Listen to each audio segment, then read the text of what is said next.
And that's the time when our conference should start according to the agenda. So once more, good morning, dear colleagues, dear participants to today's event. I am glad to welcome you to the traditional post-electoral conference organized by Promo-LEX Association, where main findings and issues detected during the early parliamentary election of 19th of July will be presented. And of course, there will be discussions about the recommendations provided by Promo-LEX.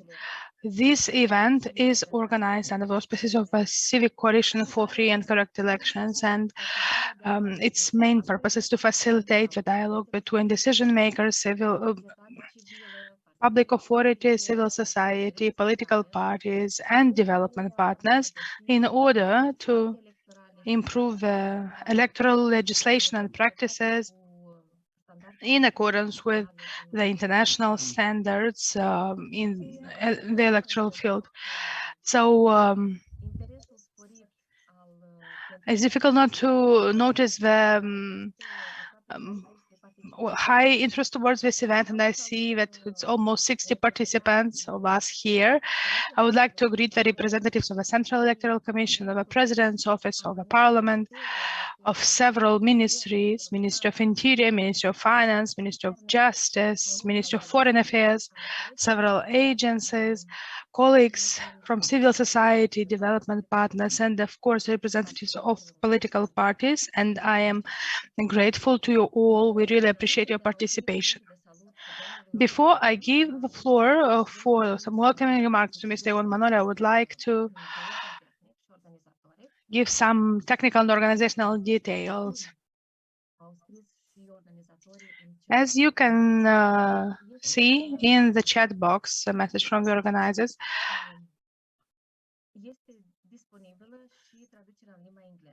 a translation to English is available. So who needs interpretation to English? On the bottom bar, can click on the globe icon, and it says interpretation. And there, select the English channel. Also, the event is broadcast on privesc.eu, so if some of your colleagues are not connected here, they can watch it live on privesc.eu. The event is planned for 2.5 hours, and it is structured into 2 panels, 2 sessions. First of them is about presenting the final report of Promo-LEX observation mission of findings and recommendations. The second part will be about debate. So I hope we will have brief on-topic interventions, and that all in all, we will have an interesting event with productive debates. That will be all for the beginning. I would like to give the floor to Mr. Juan Manuel, Executive Director of Promo-LEX Association. You have the floor. Thank you very much, Elena. Good morning, everyone. I'm glad to see you again, even though we can't see each other physically, but we can at least see each other online. First of all, I would like to thank everyone for your interest, for the availability to take part in discussing the conclusions and recommendations that Promo-LEX always has to provide. And in this context, we will present today our final report on the early parliamentary election of 11th of July 2021. And I would like to thank all of you once more for accepting the invitation and joining this discussion. And the importance of such discussions and debates is mentioned every time when we see various situations in the society, especially during the election campaigns. I mean, such debates are very useful. They're much more balanced in between elections, not during election campaigns, because everyone should express interest not just during election campaigns, but also in between campaigns, in order for us to be able to make cold review of existing issues and thus find the most suitable solutions, at least identified by the civil society. At the same time, it's the 15th of September today, and since 2008, the international community celebrates on this day the International Democracy Day. We all know that this day has a double importance. So on one hand, we celebrate democracy today, but also we recall the protection, how important it is to protect and promote these universal value.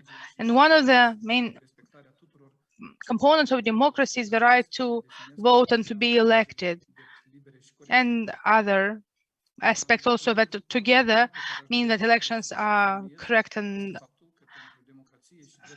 free. And one more thing, we need to fight always for democracy and human rights, because the road towards genuine democracy is long and troublesome, but democratic gains can be lost easily, and then they can have dramatic consequences, not only politically and historically, but also from the economic and social point of view. That's why it is important for us to fight for democracy, to be attentive, to contribute continuously.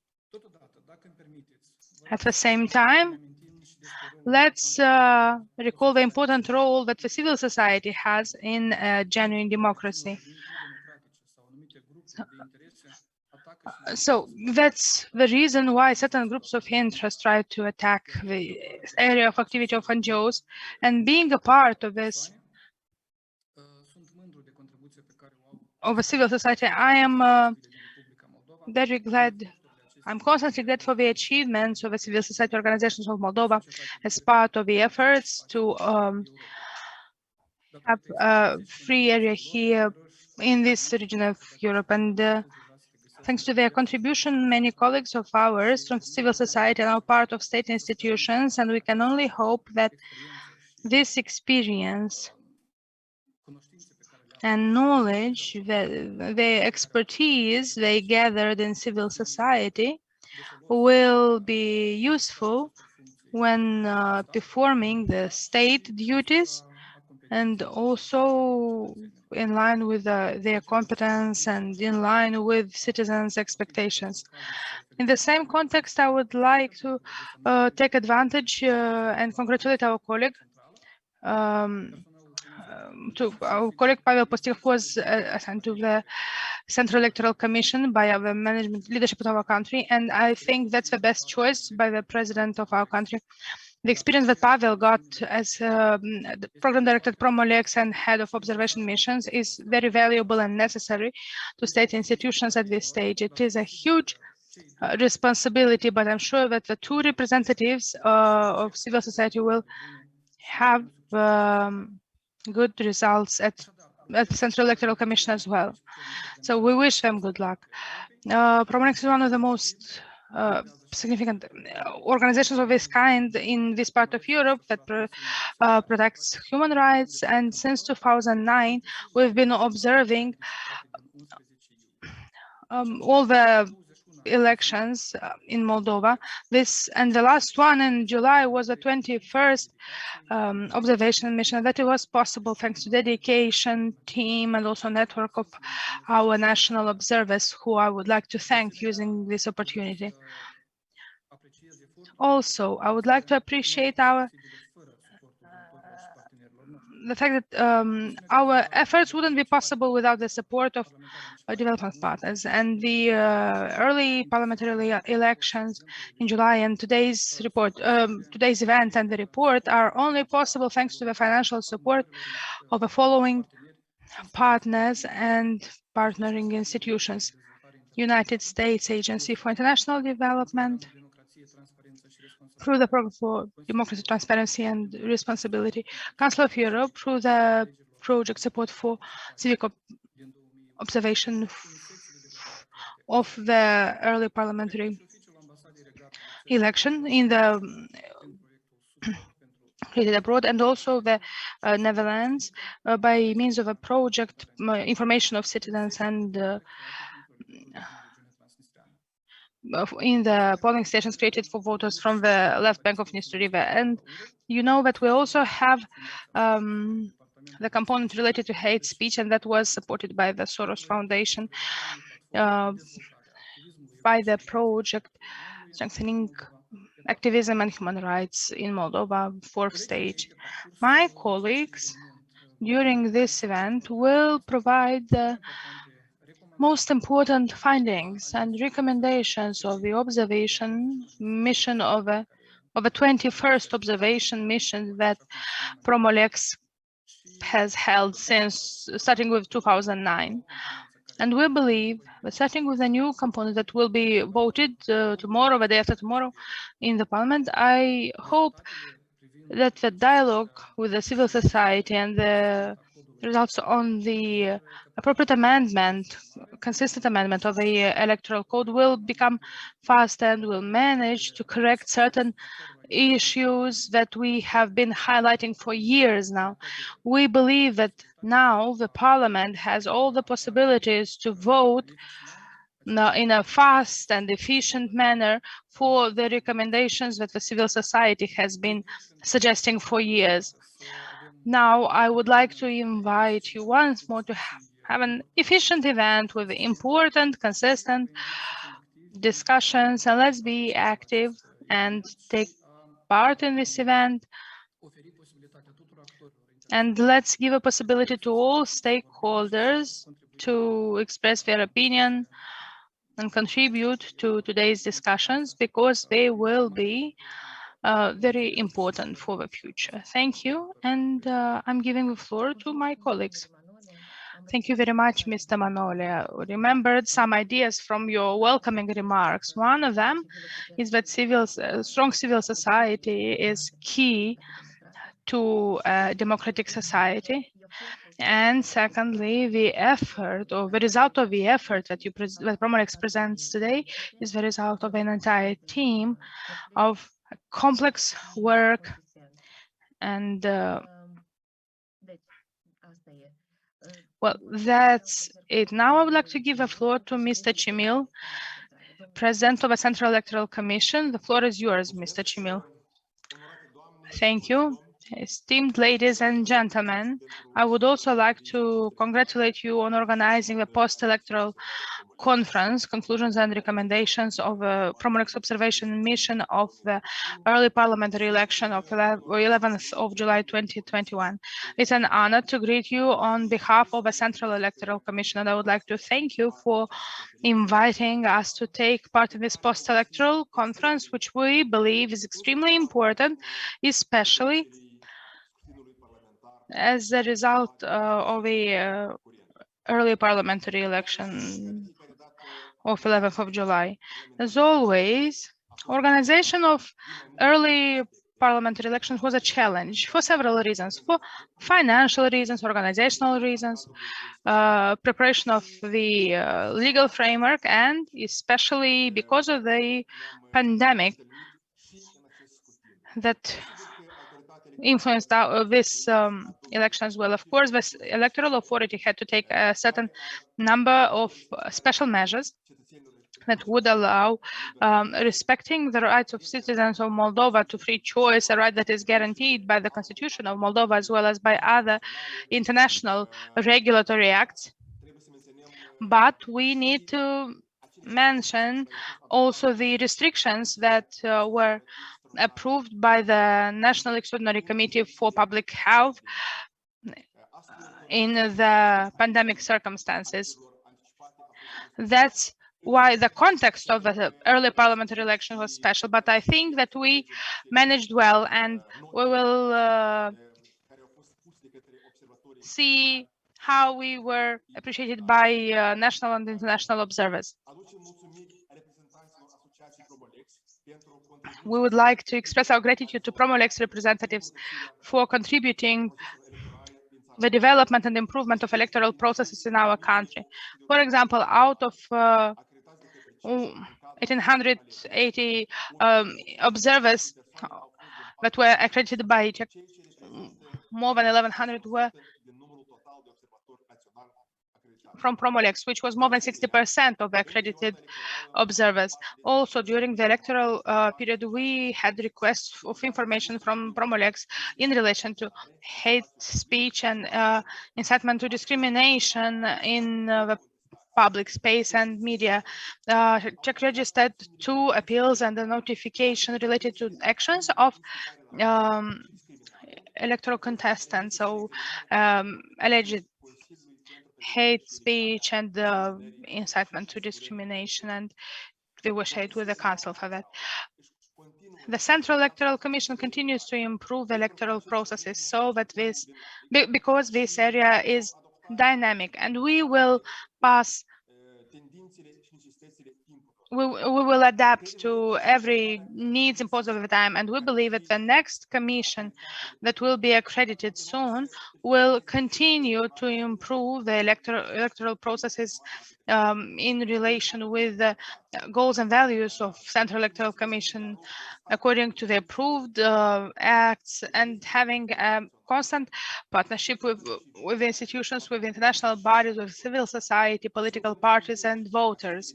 We are confident that this event will be a good possibility to share experience gathered by Central Electoral Commission during 21 in relation to organizing and conducting the national election. Also, that will also be a continuity of constructive collaboration with non-governmental organizations, with civil society, in order to identify as many as possible and as good as possible solutions for various obstructions found in the electoral process. Finally, I would like to reiterate the openness of the Central Electoral Commission to analyze all suggestions and recommendations to improve the electoral practice and legislation. We believe that only by involvement and consolidated activity of all stakeholders, and that would be electoral bodies, central authorities, political parties, citizens, civil society, media, and so on, both during the electoral period and in between elections, we can achieve better results in this area. So I'd like to reiterate once more my interest and availability to take part in the conference and be part of some debates and bring answers to certain questions. And I wish you good luck. Thank you very much, Mr. Chimel. Being the secretary of the Coalition for Free and Correct Elections, I can confirm that we had a very constructive collaboration during the entire membership of the Central Electoral Commission. And in the findings of a coalition of the related to the early elections, we appreciated the good organizations of the Central Electoral Commission and lower electoral bodies. But of course, we identified some deviations, some problems that will be presented later on by our colleagues from Promo-LEX. Now, I would like to give the floor to Mr. Nicolae Panfil, Program Director and Head of the Promo-LEX Observation Mission. Thank you, Elena. Good morning, dear colleagues, representatives of the Central Electoral Commission, representatives of other central authorities of political parties, partners, donors, civil society colleagues as well. I would also like to thank you on behalf of Promo-LEX Association for taking part in this event. And I really hope that we will have a good constructive discussion today so that it would set a tone for the next following discussions that will continue in order to make sure that the dialogue exists, because it is needed to improve the legislation and practices in the electoral field.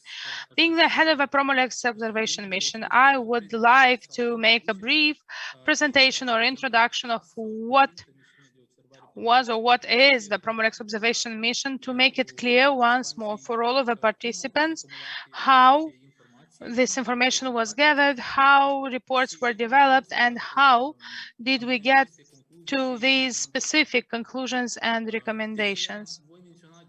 That's why I will mention from the very beginning, again, as Mr. Chimel, the contribution of our network of observers who I would like to thank very much using this opportunity for their active participation and for their involvement. Recruiting over 1,000 observers to train them and ensure their presence in polling stations is a huge effort. Otherwise, during our history of monitoring elections, we made even greater efforts. Sometimes we covered 100%, 100 of all the polling stations and some polling stations abroad. But during this mission, indeed, we had a smaller mission, a smaller team, but still it was large. And I would like to mention in this respect that all in all, we had 27 members of a central team of Promo-LEX Association. Also, we were helped in territory by 43 long-term observers that monitored the entire electoral period. On election day, there were involved 881 observers, and altogether we had 951 observers involved, and out of the 1,186 that were accredited by the Central Electoral Commission, as Mr. Chimel mentioned. So we always try to have even reserves in the election campaigns because things may happen. Some of the observers, if they can't join, another observer is ready to take place immediately, or the one who couldn't show up to the election, to the polling station. So I would also like to give you some details. For instance, this time we had 600 observers at national level who were involved or selected based on a sample. That means that randomly, statistically, selected polling stations to which these observers were delegated. Also, all polling stations open. We covered all polling stations open for the voters from Transnistria region. That was 41. 80 observers in the polling stations opened abroad out of the more than 150, and 160 observers worked on the day of election as part of mobile teams, which means more polling stations than the ones from the sample were covered. Also, I would like to remind you that all Promo-LEX observers are trained, starting from the central team and up to the short-term observers. To this end, they, at the end of the training, they sign for a code of conduct.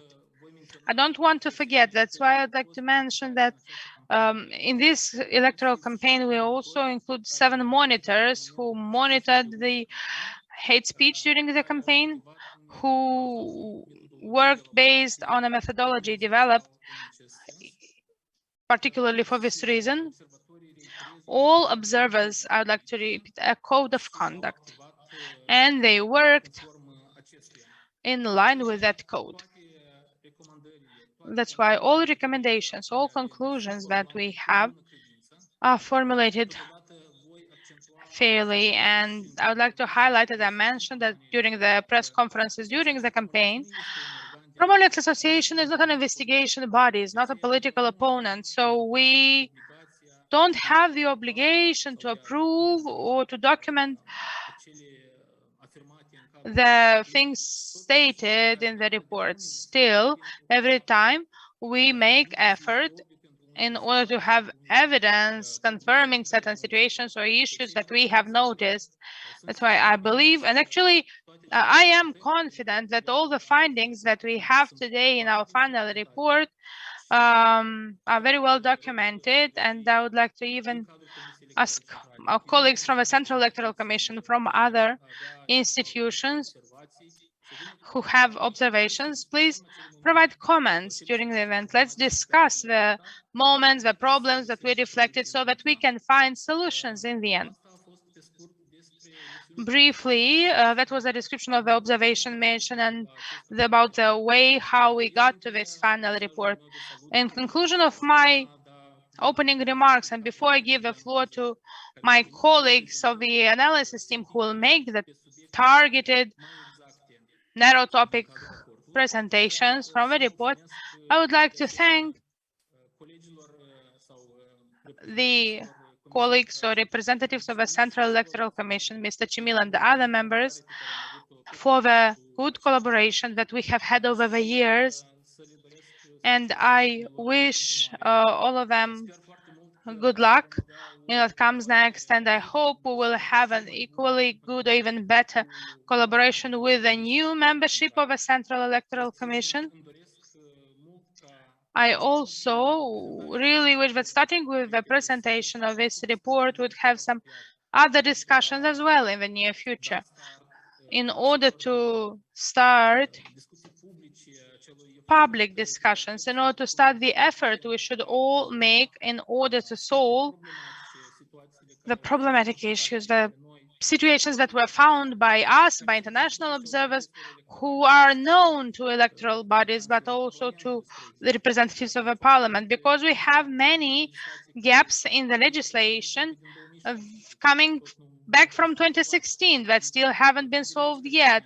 There are some draft laws that have been staying with the parliament for a long time. So I really hope we will be able to meet again and go back topic by topic to discussing the problems. And I would like to state now that Promo-LEX Association is ready to support this effort to fit or to get involved in a broad exercise of amending the Electoral Code and the related legislation, both because we have the experience, recommendations, and conclusions that we have formulated so far, but also because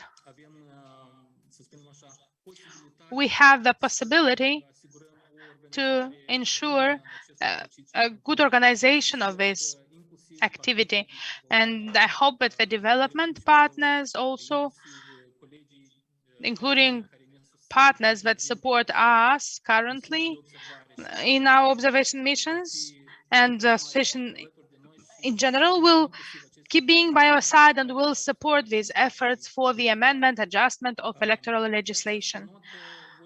Having said that, I would like to ask Yelena to give the floor to our colleagues from the analysis team who are going to make presentations first on the chapters of the report, and subsequently there will be a presentation of recommendations after the.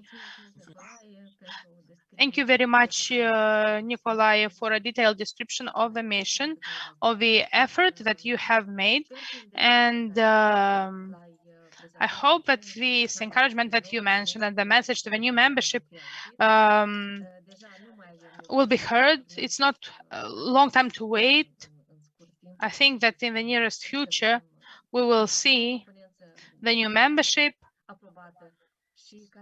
and also what are the goals of a new membership of a Central Electoral Commission. So now we will start the first session, and we are a bit behind the agenda, but we'll start the session of presentations. And I would like to ask Mr. Bogatarov, the head of analysis of a Promo-LEX observation mission, to make the first presentation. And the first presentation will provide an overview of the findings of Promo-LEX observation mission, main issues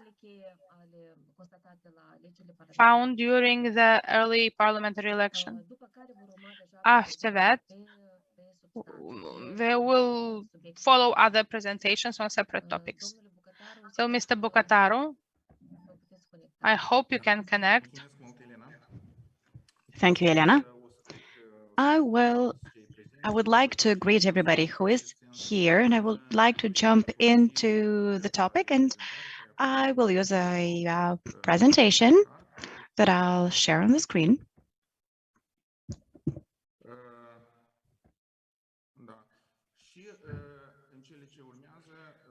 In the next few minutes, as previously said, we were going to dive into the topic per se, and we'll talk about the key findings. In this regard, we'll start off from the procedure of nomination and registration of candidates in this regard. The early parliamentary elections of 11 July 2021 were competitive.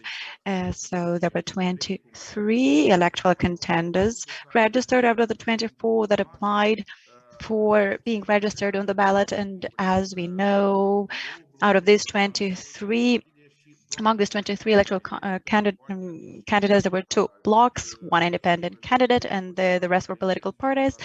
And that is all conducted in the context of the proportional representation system. With regards to the issues that were identified in terms of that one independent candidate, we noticed we found there were some issues with regards to the accuracy of the procedures whereby the authenticity and validity of signatures were checked. This finding is one that pops up now and then at the elections, and there were also some suspicions regarding the registration of parties as competitors, as electoral competitors, because there were some features of camouflaged electoral blocks, and these issues stand out in this regard. One topic that was much discussed had to do with the establishment of polling stations for the voters in the Transnistrian region. Although there has been a decrease by one polling station, there were 42 for the presidential elections, but now 41 in the area at the border, so that they are closer to the voters. And another finding was about the dangerous nature of the initial decision to establish polling stations in settlements that are not under the actual control of the constitutional authorities. And further on, it's still unclear what mechanism was used to establish how many polling stations had to be set up there altogether. In terms of the polling stations abroad, this is another important topic in our opinion, in the opinion of the Promo-LEX observation mission. The establishment of polling stations was not a consistent one. There was no public consultation or justification of decisions, and there was some political influence on the Czech decision. In terms of the communication between Czech and the Minister of Foreign Affairs was not quite flawless. There were some issues with the indicators, with observing the indicators in the Electoral Code, and the 150 polling stations was the minimum number that was supposed to be considered by the decision makers in this area. In terms of the electoral rolls, this is another topic that is not reflected, that is tackled in the final report of the observation mission. The Czech ensures transparency of the data in the voters register and has publicly published the information regarding the number of voters. It is for the first time that a total number of voters in the register has been decreasing. This is for the first time that it decreased by a few thousands only, but still there's a decrease in the number of voters in the register. And concurrently, this general decrease, although it has happened, there are more voters that don't have a domicile or a place of residence, and there's an increase in the number of voters in the Transnistrian region, which we think is a delicate topic that needs to be looked into in as transparent way as possible. Still, regarding the electoral rolls, there are still certain issues that have appeared in the previous elections. For instance, the observers' access was limited in about 15% of the PEBs, so their access was limited to the electoral rolls. They couldn't see them in full. There was a delayed receipt of electoral rolls in about 30% of the PEBs. And looking into the contents of the rolls, the observers have identified key issues, such as the fact that there are people who were deceased on the list, and certain voters were not assigned to the right polling station. As regards the contenders and the electoral campaign, one general finding is that the contenders showed a high level of activism during the electoral campaign, and the number of activities that we identified doubled compared to the previous national elections. The observers have identified at least around 5,000 promotion activities, such as the dissemination of electoral materials, meetings with voters, and door-to-door activities. in the previous campaign, including, well, considering the pandemic context. At the presidential elections, there were mostly online activities. This time now, though, there were also many activities in person. An aspect that keeps standing out is the abusive use of administrative resources, and some of the examples include involving public employees in the electoral campaign during their working hours, and 54% of the identified cases. Meetings with staff of the state institutions during their working hours again, and electoral contenders taking credit for works or services that were delivered with public money and paid for with public money in about 10% of cases. And looking at the dynamics, we can see the dynamics of cases of abusive use of administrative resources, and compared to elections in 2019 and 2021, for instance, there's an increase compared to 2020. There's an increase in the cases of abusive use of administrative resources. Other issues have to do with the use of the image of foreign officials and using state symbols. In about 19 cases, there's been intimidation and use of violence in the context of electioneering. There was electoral gift giving. There was use of electoral advertising in violation of legal provisions, and using religious denominations images in the electoral campaign. Speaking about electoral gift giving, we can see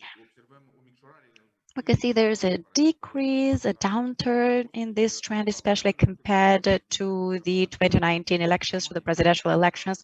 So we see that there's a smaller number of cases of electoral gift giving during the electoral campaign. In terms of the elections day, the voting process was efficient. The polling stations opened and closed in line with the rules and regulations. The vote tabulation was quickened into order, but on election day, nevertheless, there were a few incidents, a few issues. There were isolated cases where the observers, Promo-LEX observers, would be intimidated by certain electoral officials. There were some electioneering instances, and in terms of the the recording of the process in polling stations, it was at certain moments interrupted, and the elections information system had some issues in operation as well. In terms of rewards and voter transportation, there was suspicion around this for the Transnistrian region voters. In terms of the secret ballot, this has been affected by the high number of cases where the voters voted what they voted for, who they voted for, and compared to the presidential elections of 2020, looking at the dynamics of the situation, we can see there's been a insignificant decrease in the total number of incidents reported by the Promo-LEX observers during the election day. These were roughly the issues that I wanted to bring to your attention. Thank you very much, and I will give over the floor to Elena and the next speakers. Thank you, Igor. Before I give the floor to the next speaker, I would like to urge the participants to put down their questions if they have any questions, if they will have any questions throughout today's meeting, then I'd like to ask you to put them down or put them down in the chat. And at the Q&A session, we will answer all of those questions. Next, I would like to give the floor to Mariana Foksha. Her presentation is dedicated to quite painful a topic, so to speak. And this is an issue that has been highlighted in all Promo-LEX reports. It's about the reporting of funds and donations by electoral contenders, and it also looks at the way in which CHEC has been checking the financial statements of electoral contenders.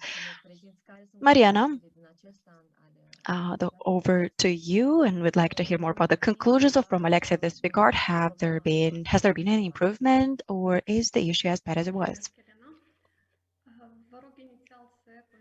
Thank you, but please confirm first that you can see the presentation, or we can see it, and you just need to make sure we can see it wide on the screen. Okay, much better now. Thank you. So I will share with you the key conclusions of the Promo-LEX observation mission with regards to the funding of the electoral campaign for the parliamentary elections of 11th of July 2021. As you can see on the screen, there are 4 key conclusions around this topic. The first one is that during the electoral campaign, Czech did not impose any sanctions, as in penalties. It only issued some warnings to electoral contenders who allowed for some violations in reporting on the funding of the electoral campaign. I will provide more details along the way with regards to this particular topic. I will mention the types of violations that were committed, and I will also mention the response of Czech to that. The second key conclusion has to do with the feeble impact of the activity of Czech in its efforts to verify, to analyze the funding of electoral campaigns. Same as in previous elections, we can see that in the 2020 parliamentary elections, the Czech capacity focused only on accepting the data as truthful. The data reported as expenditure by electoral contenders was simply accepted as truthful, and Czech would say in its decisions with regards to those reports that they took note. That's what Czech says in its decisions, that they took note of the contents of the financial statements. And I'd like to provide more details in this regard. We appreciate the fact that Czech started to look into the details of donations together with the state tax service in an attempt to look into whether those donors have actually had revenues. However, we must keep saying that the action taken was insufficient.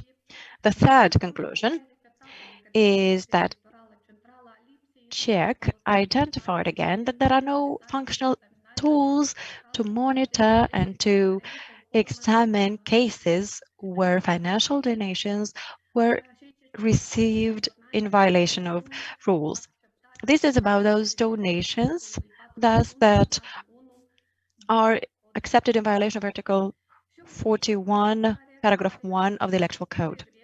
And the last key conclusion that unfortunately has been true for all elections so far is that the election contenders do not fully report the expenditure incurred during their campaign for it. I said previously I'd provide a little bit more information regarding the violations committed around the funding of electoral campaigns, and more details regarding the fact that Czech did not impose any penalties except for warnings issued to contenders who committed such violations. So election contenders did not submit their financial statements in due time, or in some instances they did not observe the deadline for the submission of financial statements. And also, there were errors in many financial statements. There were financial statements that were incomplete and that were supplemented with information later on. And there were instances where, because there were errors in the financial statements, the election contenders had to make corrections to adjust the information, and sometimes there would be more than one adjustment. There were cases where one and the same financial statement would be corrected several times, 4 times, for instance. And in this regard, we believe it's very hard to do proper monitoring and analysis of the accuracy and transparency of electoral campaign funding. We've also found that election contenders do not observe Czech decisions. There were cases where Czech, unfortunately, had to call on contenders several times for them to observe the legal provisions. And also, we found that election contenders receive donations, financial donations, in violation of Article 41, Paragraph 1 of the Electoral Code. As regards this non-compliance, we must say that at the elections, in these elections, there were 15 election contenders who had to do with such donations. The donated amount exceeded 2 million lei, and there are about 500 donors, individuals altogether, who over the last 3 years have not reported their revenues to the state tax service, or they donated, or they reported much smaller revenues than the donated amount. So we believe that this issue needs to be looked into and needs to be regulated as a matter of priority. And we know what's the reason for that, because we know that when one can't prove, when one can't substantiate the revenues of a donor, then we cannot expect it to be legal and transparent donation during the electoral campaign. When we don't know what the source of the money that was donated to the election contenders, then it makes us wonder who has funded the electoral campaign of that contender and how. In this regards, same as in the presidential elections of 2020, the Czech has said that it doesn't have the legal tools that would help it regulate the analysis and examination of donations. In terms of the expenditure that was estimated as non-reported during the electoral campaign, Promo-LEX estimated that more than 12 million lei was not reported by 21 election contenders from among the 23 total number of contenders registered on the ballot. The largest amount of expenditure was estimated as unreported was the expenditure of the Communist and Socialist Electoral Bloc, followed by the Shore Party, followed then by the Democratic Party, by the Action Solidarity Party then, and the Renato Usate Electoral Bloc being next in line. In principle, the expenditure that is estimated as the estimated unreported expenditure correspond with the revenues reported to the Czech. So the largest contenders that reported such expenditure and revenue, so 80% of total expenditure and revenues for these contenders, these amounts were also estimated as unreported expenditure.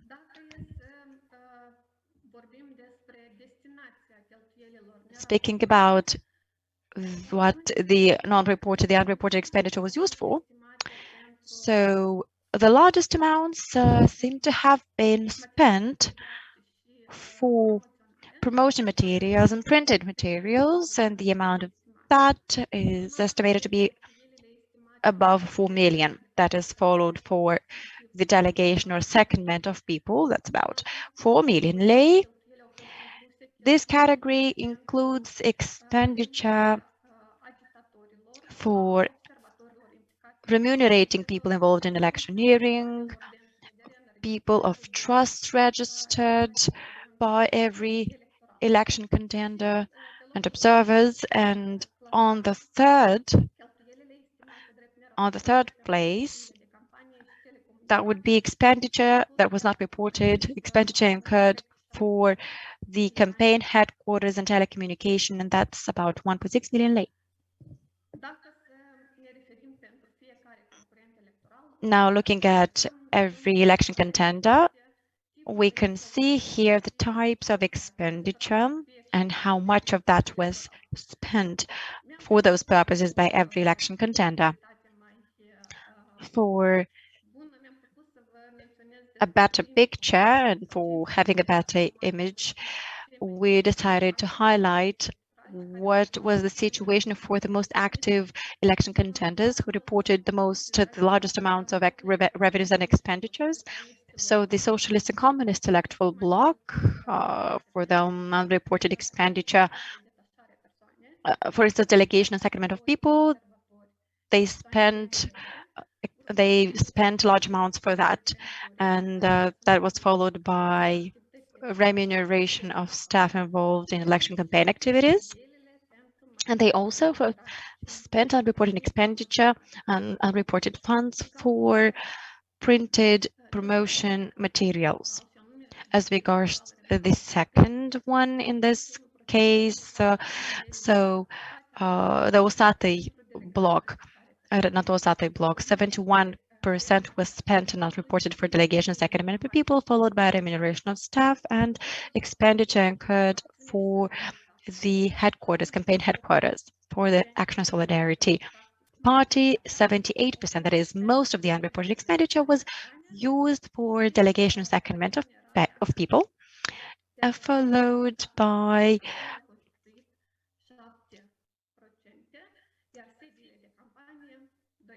expenditure for campaign headquarters and staff remuneration.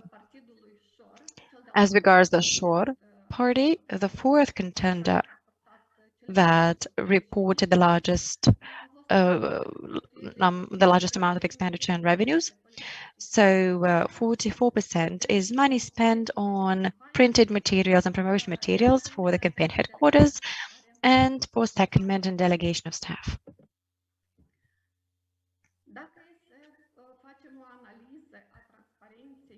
Looking into the transparency of electoral campaign funding over the last 7 years,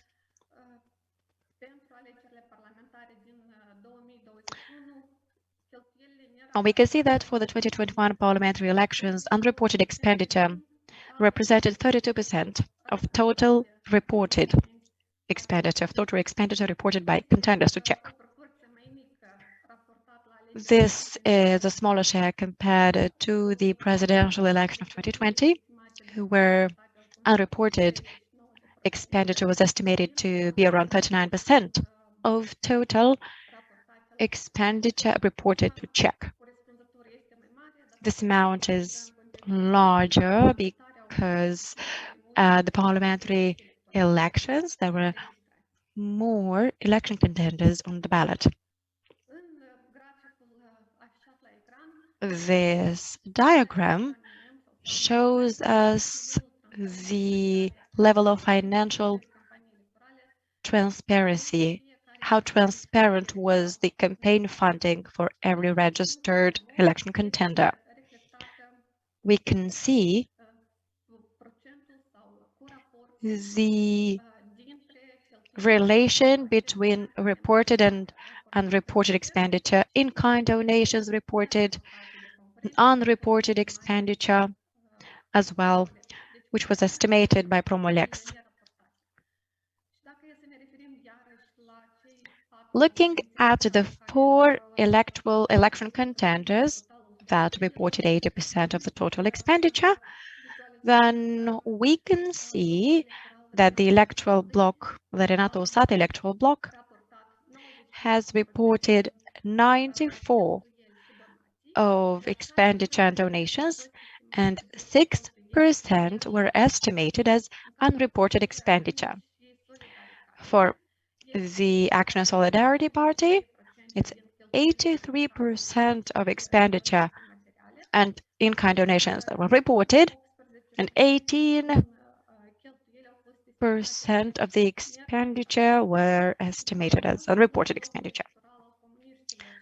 And with regards to the Communist and Socialist electoral bloc, there are 68% of reported donations and expenditure and in-kind donations, with the rest, 32%, being estimated as unreported expenditure.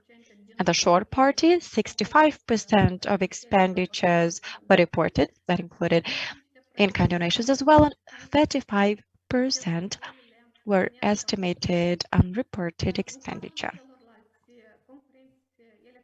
As regards the other election contenders, we can see that the proportion of expenditure that was estimated as unreported by Promo-LEX is much larger because those contenders reported much smaller expenditure.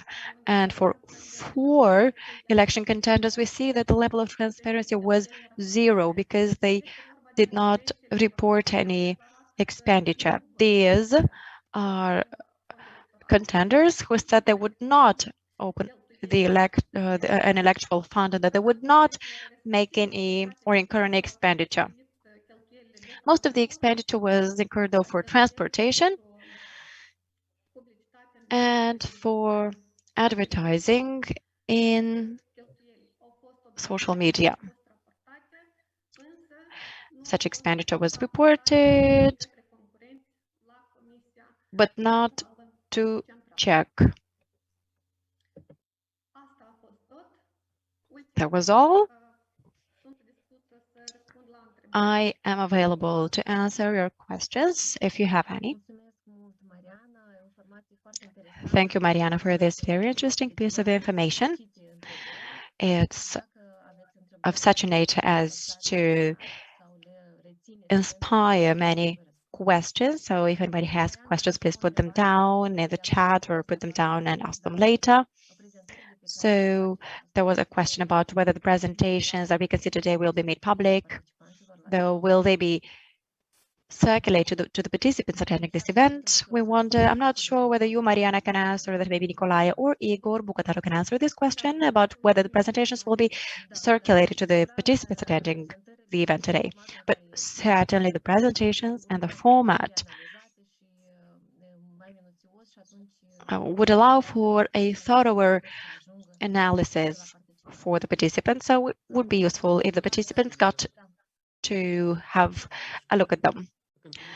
If I may, I will answer immediately this question so that we don't forget about it. Most certainly, the presentations will be disseminated to participants in this format as you've seen them, and the report as well. So after this event, we will send the package to all those who were invited, who participated in this meeting. So the presentations and the report, the whole package will be sent over to the participants. Thank you, Nicolae. Next, I will give the floor to Madam Mihaela Dukan-Gelic, legal analyst of the Promo-LEX Observation Mission, and her presentation will focus on the electoral litigation and issues regarding the legal framework in the electoral area. So we'll know about more the issues, the highlights of it. And she'll tell us more about how the electoral litigation was settled, how they were settled, how they were tackled. Thank you. As Elena said, I will try to make a presentation regarding the key issues of electoral litigation and regarding the legal framework in the electoral area. I would only like to mention now a few aspects regarding the legal framework. It has undergone substantial amendments since the last parliamentary elections because the electoral system was amended in 2019. There was a mixed representation system, and in 2021 the proportional representation system was gone back to in 2021, and the electoral framework that had to be amended as well in the light of this amendment. Several amendments, useful amendments, could have been approved by the draft law number 263 of 19 June 2020. However, it did not go through the second reading. That draft contained a number of amendments with regards to electoral petitions that could have perhaps prevented certain issues in this regard.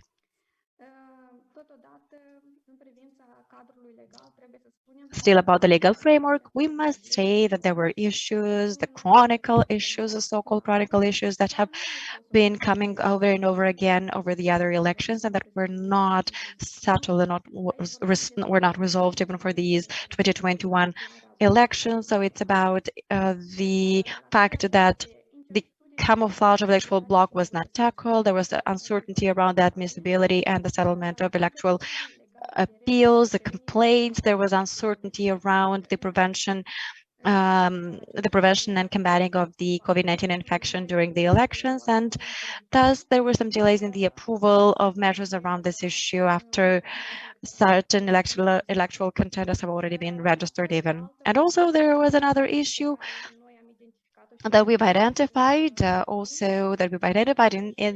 these elections as well. So this one has to do with the status of election contender in elections. So there was the same issues during the presidential elections, and it came out again at the early parliamentary elections. There was a case where Czech rejected a complaint filed by a candidate because the term of election contender does not include the candidate on the list of an election contender.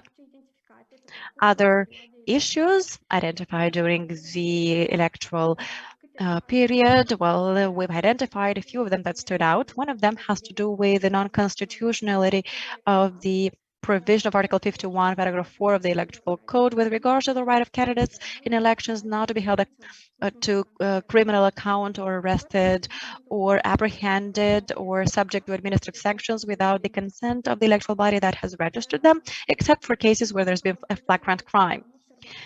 During the whole electoral process, we noted there was a decision of the Constitutional Court dated 1999 that declared unconstitutional a similar provision to the one that is laid down in Article 51, paragraph 4 of the Electoral Code.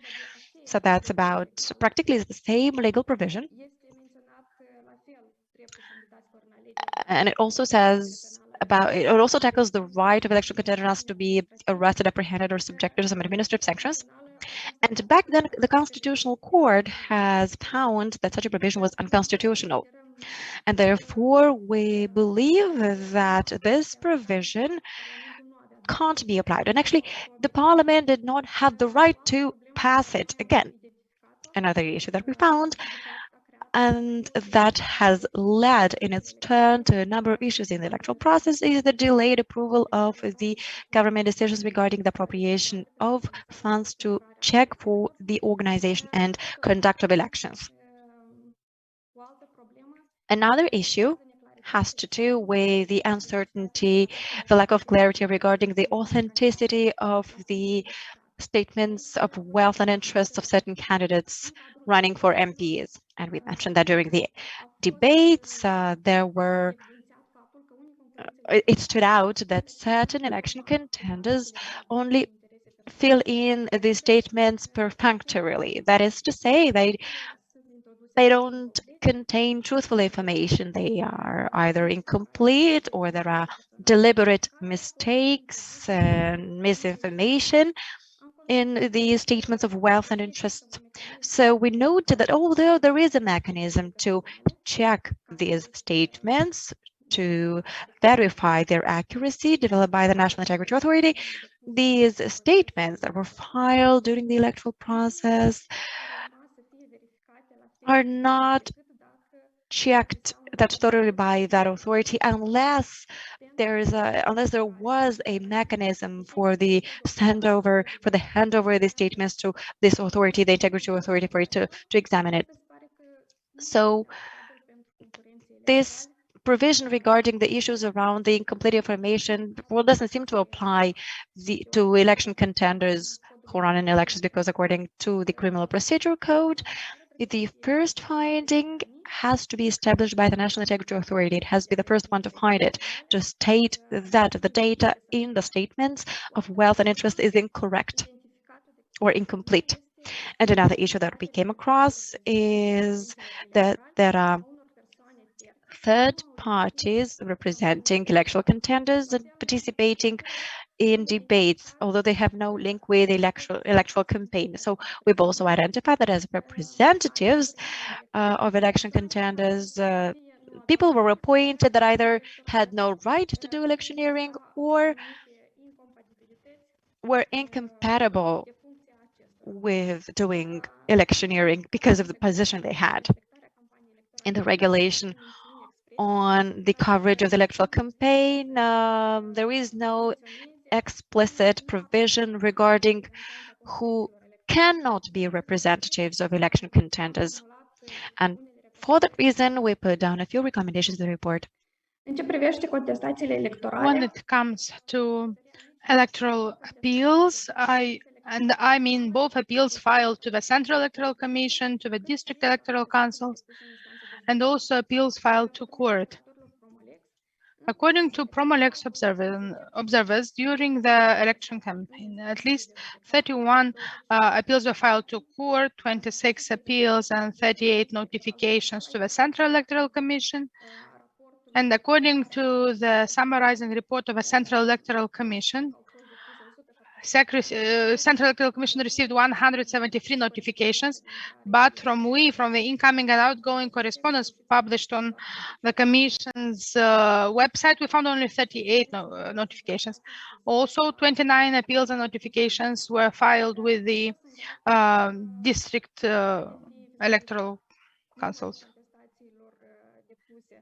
So you can see the number of appeals and notifications filed with electoral authorities or the court. You can see, similarly to the presidential elections, that most appeals are filed on election day. In this election, we had altogether 41. Also, it is noticed that between 7 and 13 of June, several appeals were filed to court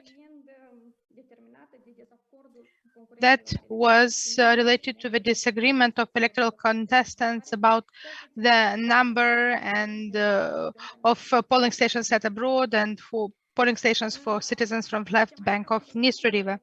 The topic of electoral appeals, similarly to the presidential elections, I mean, they were similar, and I mean, they related a lot to electioneering and to district electoral councils. The appeals related to the way that district electoral bureaus were established and how their management was elected, about electioneering, and about how elections are managed. Looking at the topics of appeals filed with the Central Electoral Commission, mostly they related to electioneering, election management, administration, and electoral advertising and abusive use of administrative resources. And the appeals filed with courts, most of them related to establishing polling stations abroad and registration of failure to register electoral contestants or candidates. The main issues that were found with respect to the electoral appeals, and for speaking, the first two relate to the Central Electoral Commission. First of them was a failure to register by Central Electoral Commission of motions, requests, notifications as electoral appeals, and respectively not solving them according to rules on electoral appeals, and that affects the right of electoral subjects to effective challenge and reduces the predictability of electoral process. We mentioned this during the presidential election as well, and I would like to draw your attention particularly to the fact that the number of notifications and requests and motions is much higher than the number of appeals. And in the report, you can see the topics of notifications compared to the topics of appeals, and you can see that the topics are mostly the same. So we believe that if the notifications or requests notice some violations, they have to be examined and solved similarly to the appeals. Another one is poor transparency and limited access to notifications and materials related to them. As I said before, out of the total number of notifications, only 38, which is 22%, could be identified in the correspondence sections on the website of the Central Electoral Commission, which means that they are published selectively, either in the incoming or outgoing correspondence. Another issue is that appeals are not solved on the merits. It's a bit better than in the presidential election, but still we found that more appeals were not examined, mostly because they did not meet admissibility criteria. Around 40% of appeals filed with Central Electoral Commission were not examined, and 45% of requests were declared inadmissible by the court. I would like to remind you that the good practice the Code of Good Practice in electoral matters says that the appeal procedure should be simple and with no formalities. Another problem is that the Central Electoral Commission does not follow the procedure of solving appeals as provided by the regulation. I would like to give some examples that, in our opinion, could depict this issue. Even though an appeal can be solved only by examining it in a public meeting and issuing a decision, we found a case where the Commission expressed their opinion on an appeal in a letter and said that there were no violations and that in a part of that case. We believe that if you find that, you could do that only in a public meeting, only by issuing a decision. Similarly, Chisinau Court of Appeal found, with respect to another appeal, that the answer of a commission of 10th of July on 2021 on an appeal, and even if it is issued contrary to the procedure without being examined in a meeting of a commission, it is a answer on the merits, and it is an individual administrative act unfavorable of rejecting requirements, which means that Chisinau Court of Appeal found that this individual administrative act is issued against the procedure. Another example is the fact that after the annulment of a commission's answer by court and obliging the commission to examine that appeal on the merits, issuing the decision in line with the provisions of the regulation, the commission still failed to adopt a decision, which means that the appeal number 6 of 9th of June stayed without examination. So we can say that by not following, since the procedure is not followed, the complainants, they are deprived of a correct procedure. And another problems are the problems with examining the appeals within the established timelines. And there are many more cases in the presidential election where the deadline for the examination were not followed. So in case of one contestation to the district electoral council, we said, so one appeal was examined in 4 days, while it should have been examined in 3 days. So it was 1 day delay. When it comes to Central Electoral Commission, we've seen one appeal that was examined in 23 days, but we need to mention that starting with the 5th day, the appeal examination was suspended with no written procedure, not invoking the reason why that happened. In the end, the appeal was declared inadmissible, and it wasn't clear why was it necessary to suspend the examination of that appeal. Also, we noticed that 6 notifications were solved within 5 to 31 days. Even though there is no specific timeline for the examination of notifications, they should also be, we believe they should be examined briefly. When it comes to courts, we saw that timelines were violated in 11 cases. Out of those 11 cases, in 6, there was a request to lift the non-constitutionality exception, and in 1 appeal, there were admitted requests for challenging 5 judges, and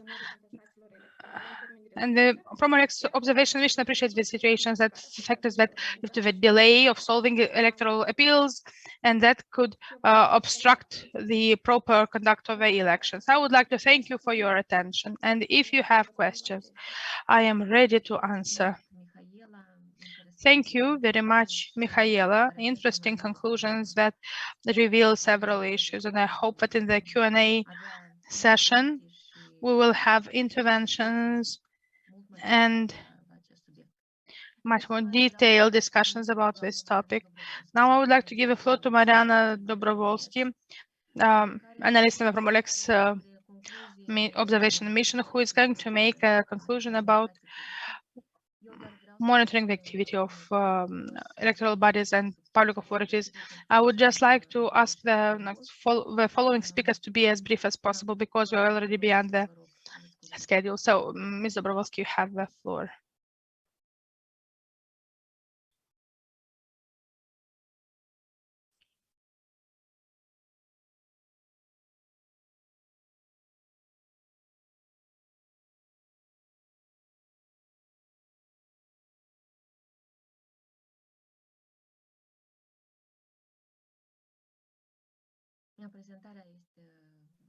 The presentation is on screen.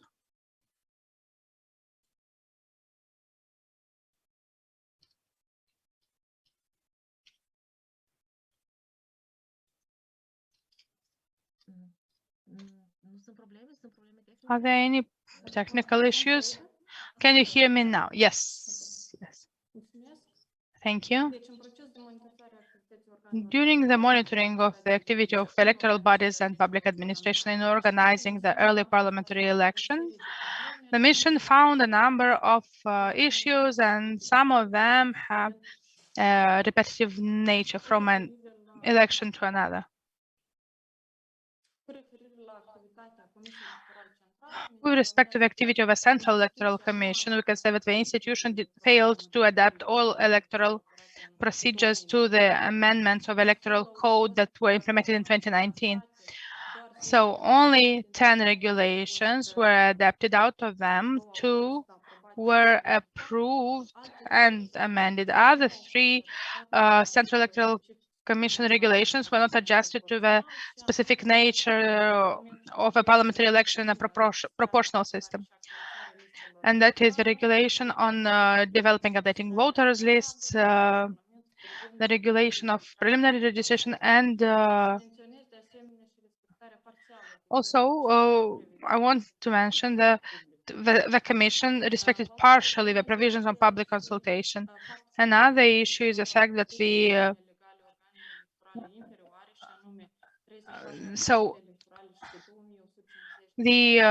precinct electoral bureaus and district electoral council were established in the right timeline, but they failed to establish the district electoral council of Bender.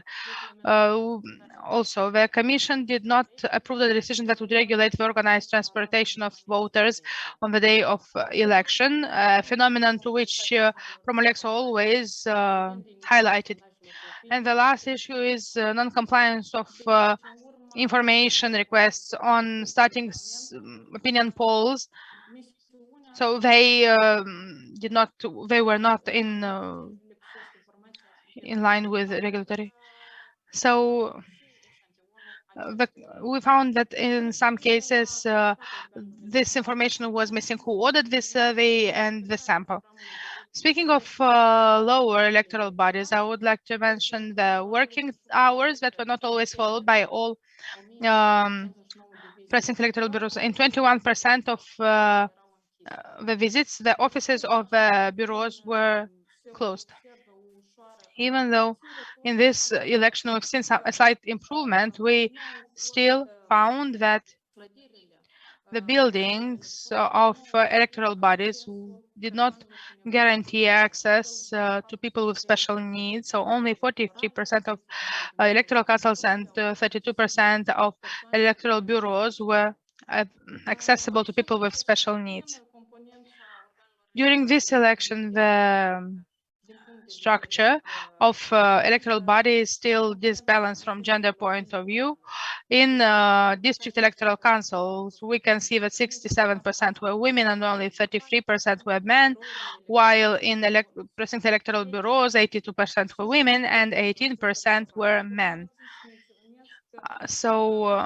Also, I'd like to mention that 481 bureaus did not have a male member, and 663 bureaus had only one man in their structure, and only one electoral bureau had no woman, and only 6 of them had only one woman as part of a bureau.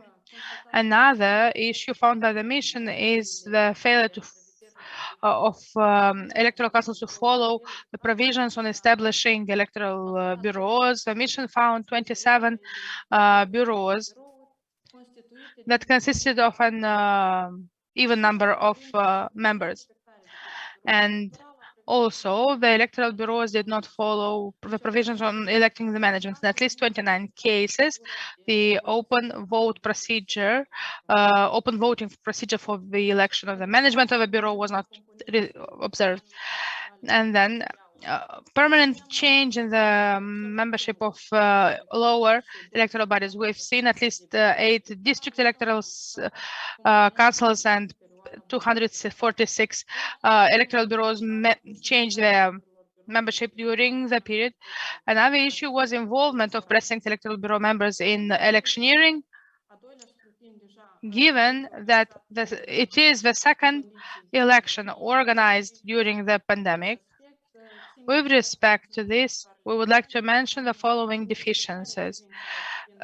Failure to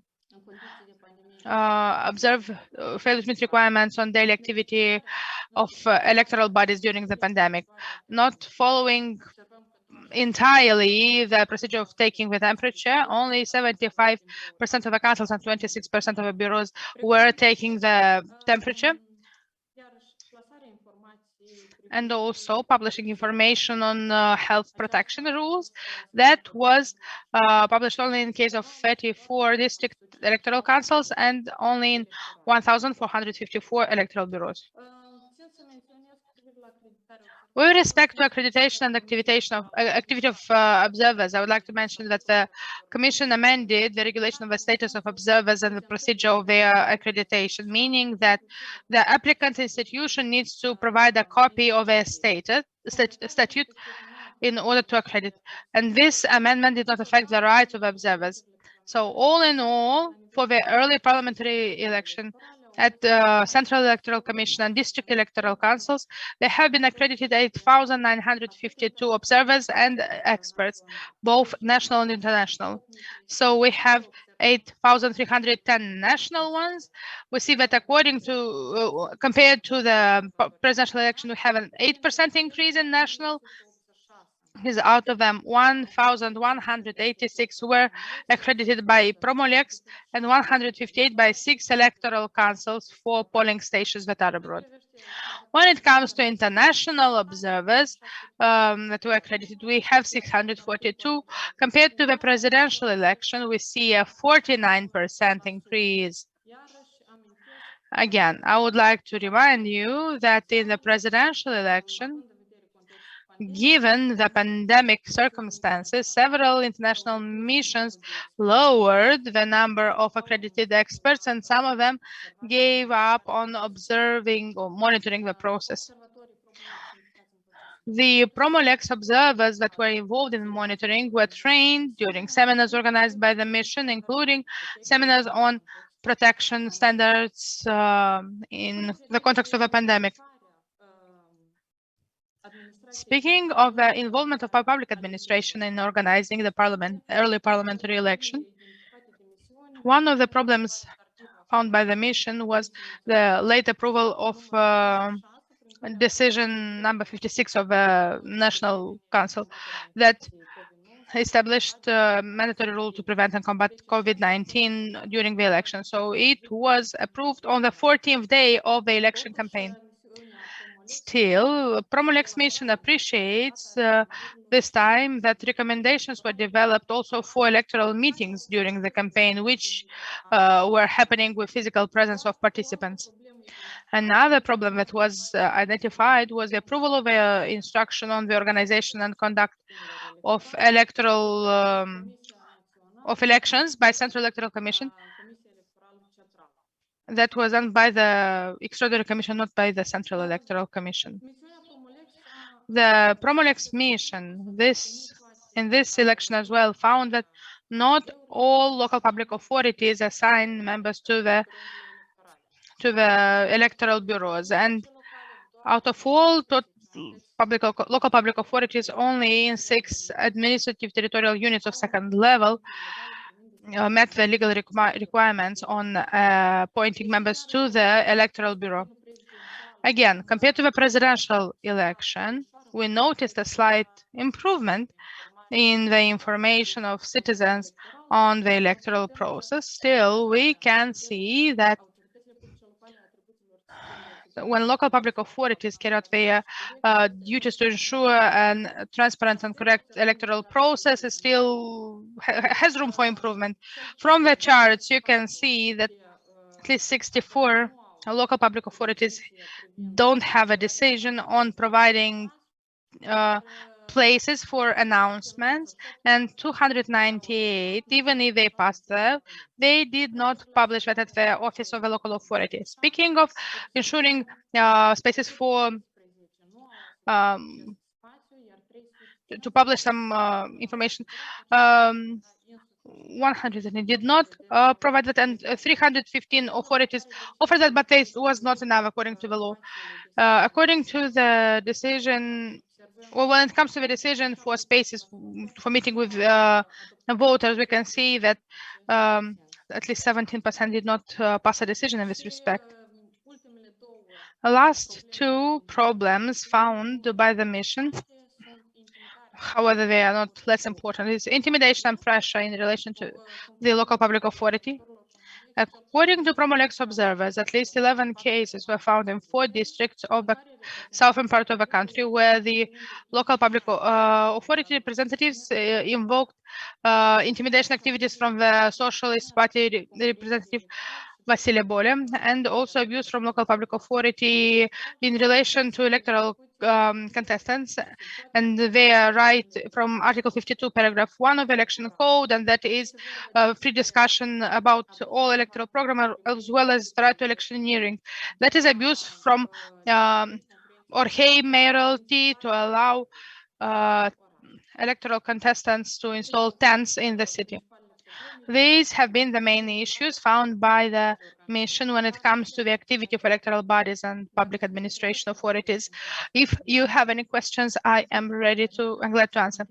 Thank you very much, Mariana. I would like to give the floor to Irina Koropchenko, who monitored the recent election campaign from the perspective of hate speech and discrimination speech. And I would like to, before giving her the floor, I would like to say that it's very important to talk about this phenomena who is spreading in our society, and it has some periods when it intensified during the election, and unfortunately does not end with the election campaign. And even currently we see a wave of hate speech in the social media, and that's has toxic repercussions for the entire society. And I would like to thank Promo-LEX for deciding to monitor this during the campaign. And Irina, please inform us what are the findings that you reached after monitoring the campaign. Thank you very much, Elena, and hello everyone. I just need a second to share my screen, and I will speak very slowly. I hope I won't take more than 10 minutes about the findings regarding the hate speech and sentiment to discrimination in the context of the election campaigns for the early parliamentary election of 11th of July 2021. For the ones who've been following us for the last 3 years and they know what we do in this part of monitoring hate speech, I would like to give some information to the ones who hear for the first time, attend for the first time such an event, some methodological aspects of it, so it will become clear for you how we monitor hate speech. The purpose of the monitoring during electoral period is to analyze and assess the degree to which hate speech is used and the way the authorities respond and punish such activities. The monitored period was 11th of May to 25th of July, and the object of monitoring were online media, social media, online platforms, public electoral events, electoral contestants, public authorities. And this time we also continued to use an extended notion of hate speech in order to analyze quantitative and qualitative data, which actually cover several related concepts, including incitement to discrimination, sexist speech, homophobic, racist speech, and so on.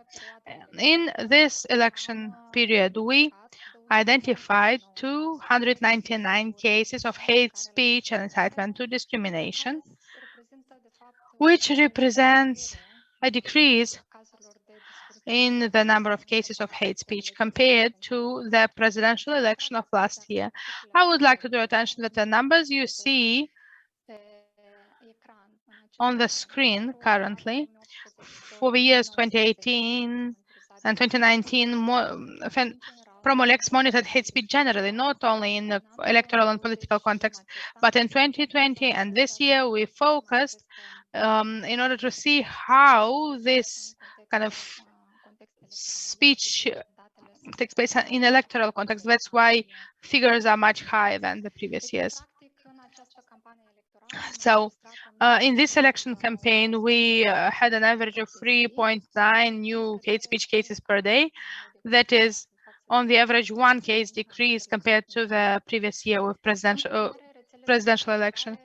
So social media are one of the biggest source of spreading hate speech and incitement to discrimination during election period.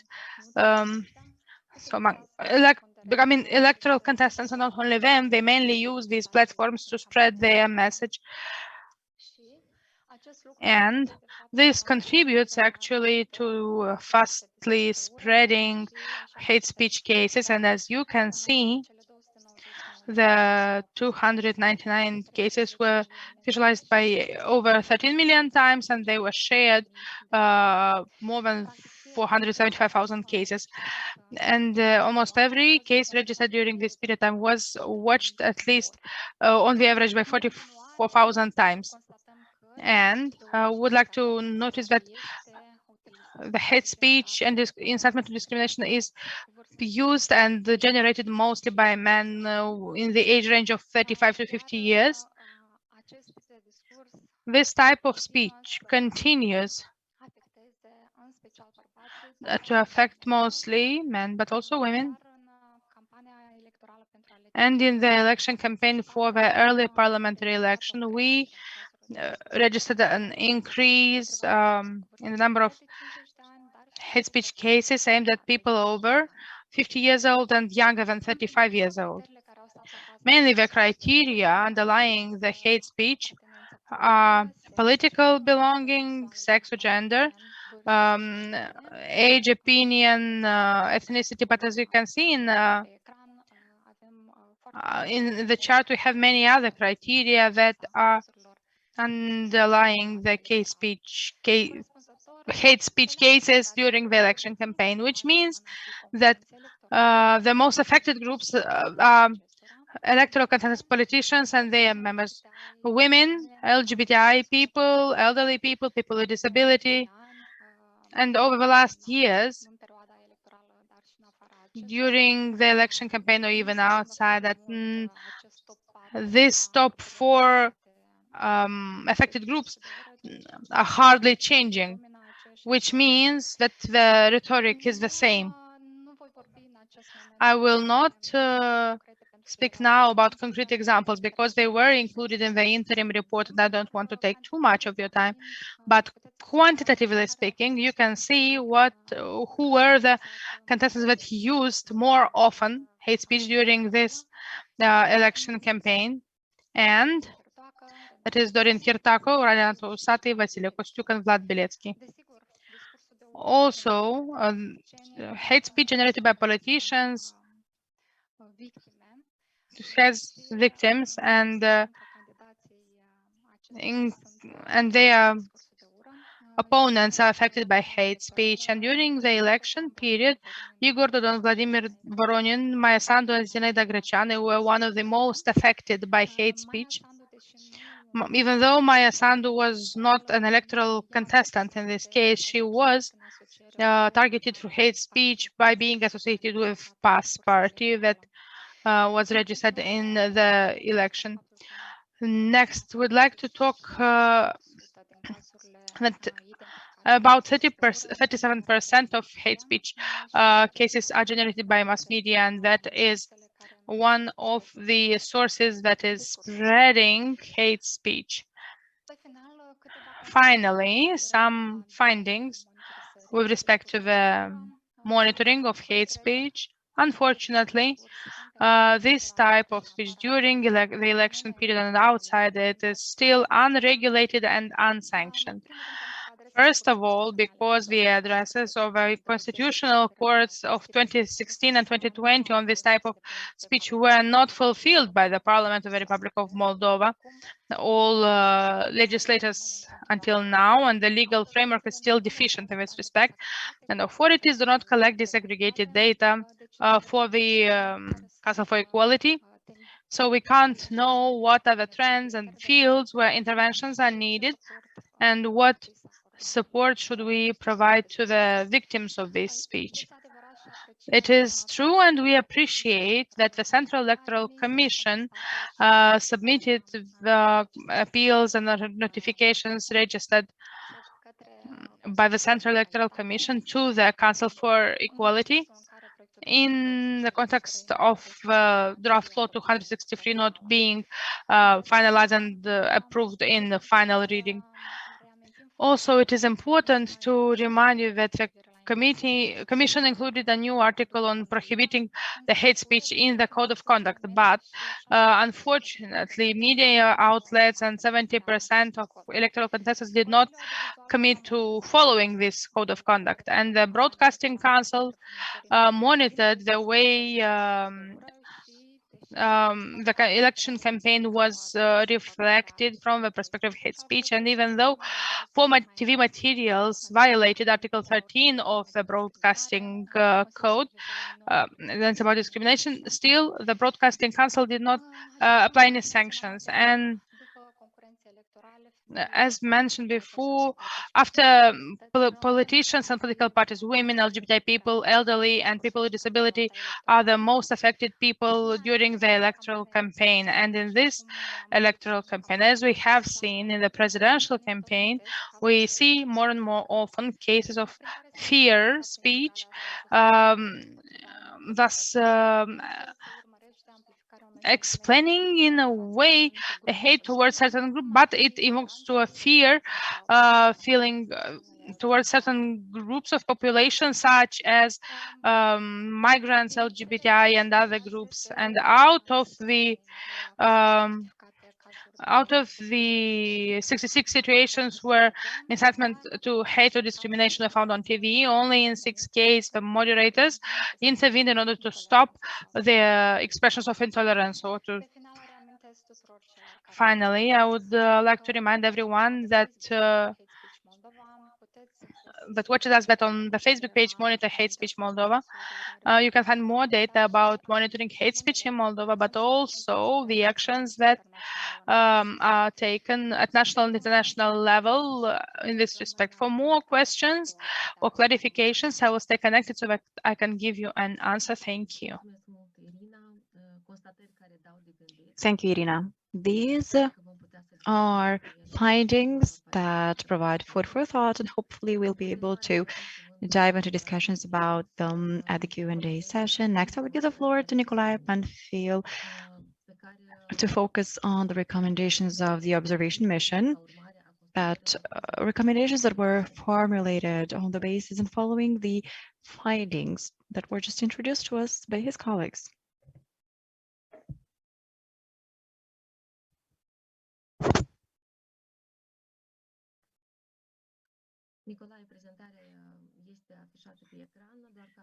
We've shared the screen already. It's only you need to make it full screen.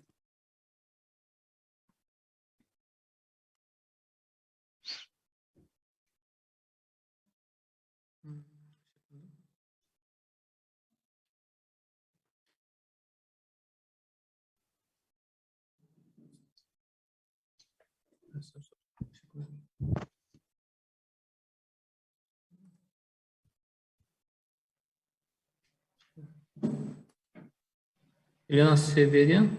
Da, se Please vede. confirm whether you can see it.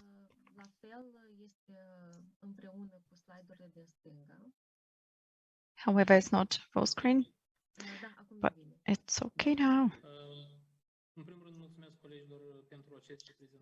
I'd like to first of all thank my colleagues for the detailed presentations. I hope that was really food for thought and that questions will follow. But before that, I'd like to introduce you to some recommendations, and I'd like to highlight at the outset that there are 45 recommendations laid down in the report. So I tried to develop a summary of them with a focus on the key issues that were underscored just now by my colleagues. And now I will share a few of them with you. Speaking about the electoral bodies and the LPAs in the context of elections. So we'd suggest, would recommend the approval of guidelines regarding the organization and conduct of elections in pandemic conditions, with approval of this document by the Public Health Emergency Commission. This document was approved by that commission, as colleagues said, but the opinion from Alex is that Czech, though, is the one that is supposed to organize the elections, and it should be the one to adopt such instructions or guidelines that definitely need to be looked at and approved by the Public Health Emergency Commission, because it's the Czech that knows the best the ins and outs of elections.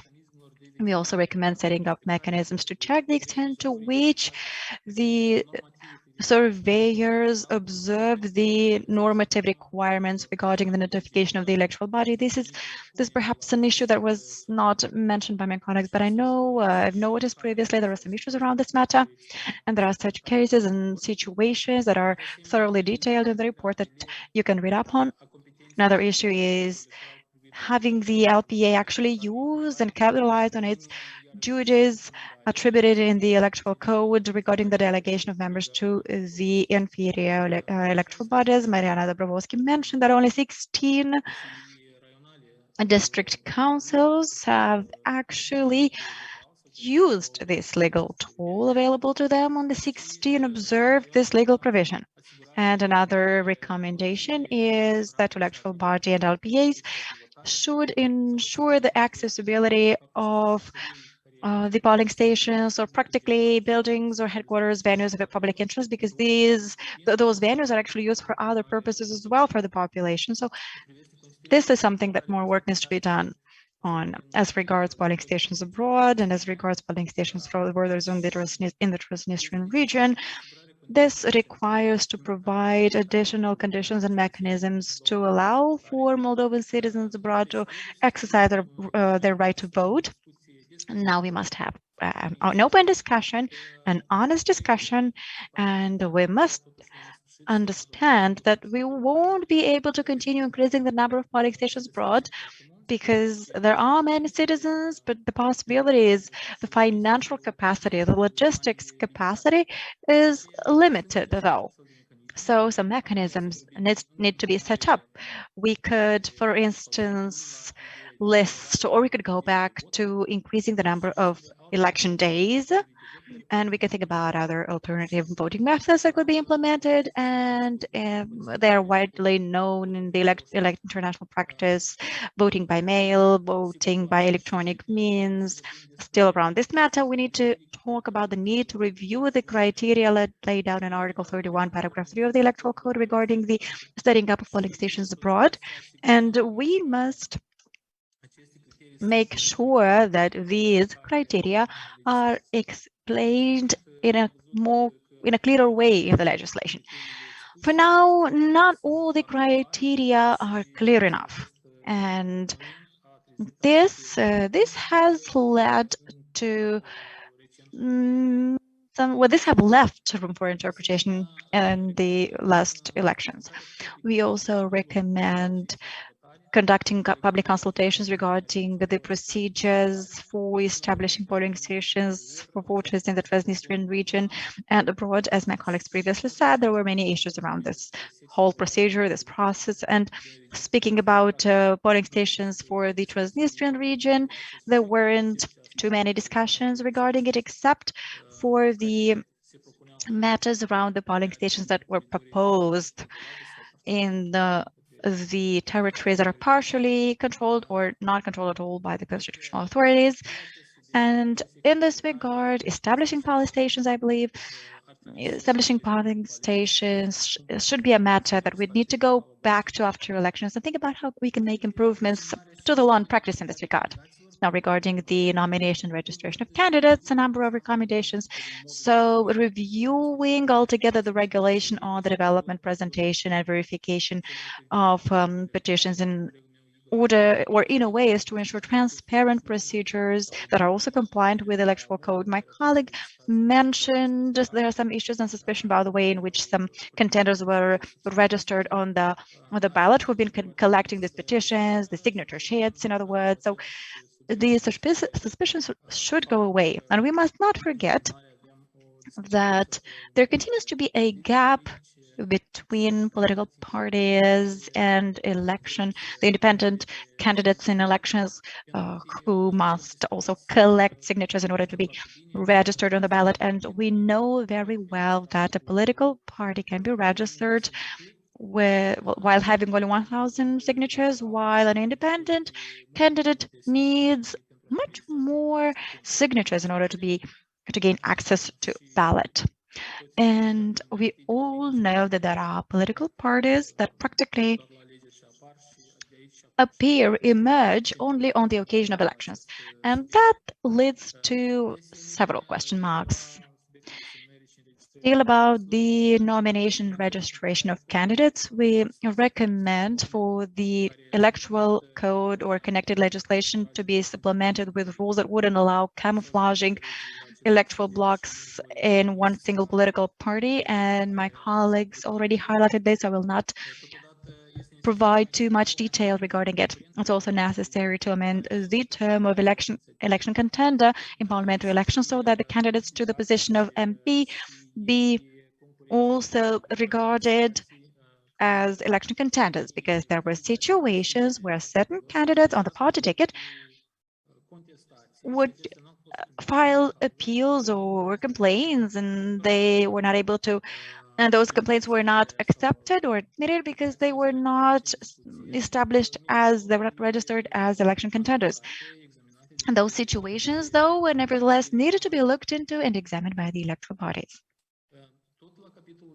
Still around the nomination and registration of candidates, I'd like to remind you all about an issue that was also underscored by my colleague Igor Bucătaru, if I'm not mistaken. So there's the issue around the statements of wealth and interests that are filed by the candidates upon registration. We believe that the checking of the accuracy of the statements needs to be regulated. It needs to be legislated. So this process needs to be looked into in terms of accuracy. The check only now receives the statements, the files. It doesn't look into them actually. And nevertheless, we heard during different debates that there are election contenders. There were election contenders who admitted that the filling in of such statements was perfunctory because that was required, but it's not necessarily that the information there was correct or complete.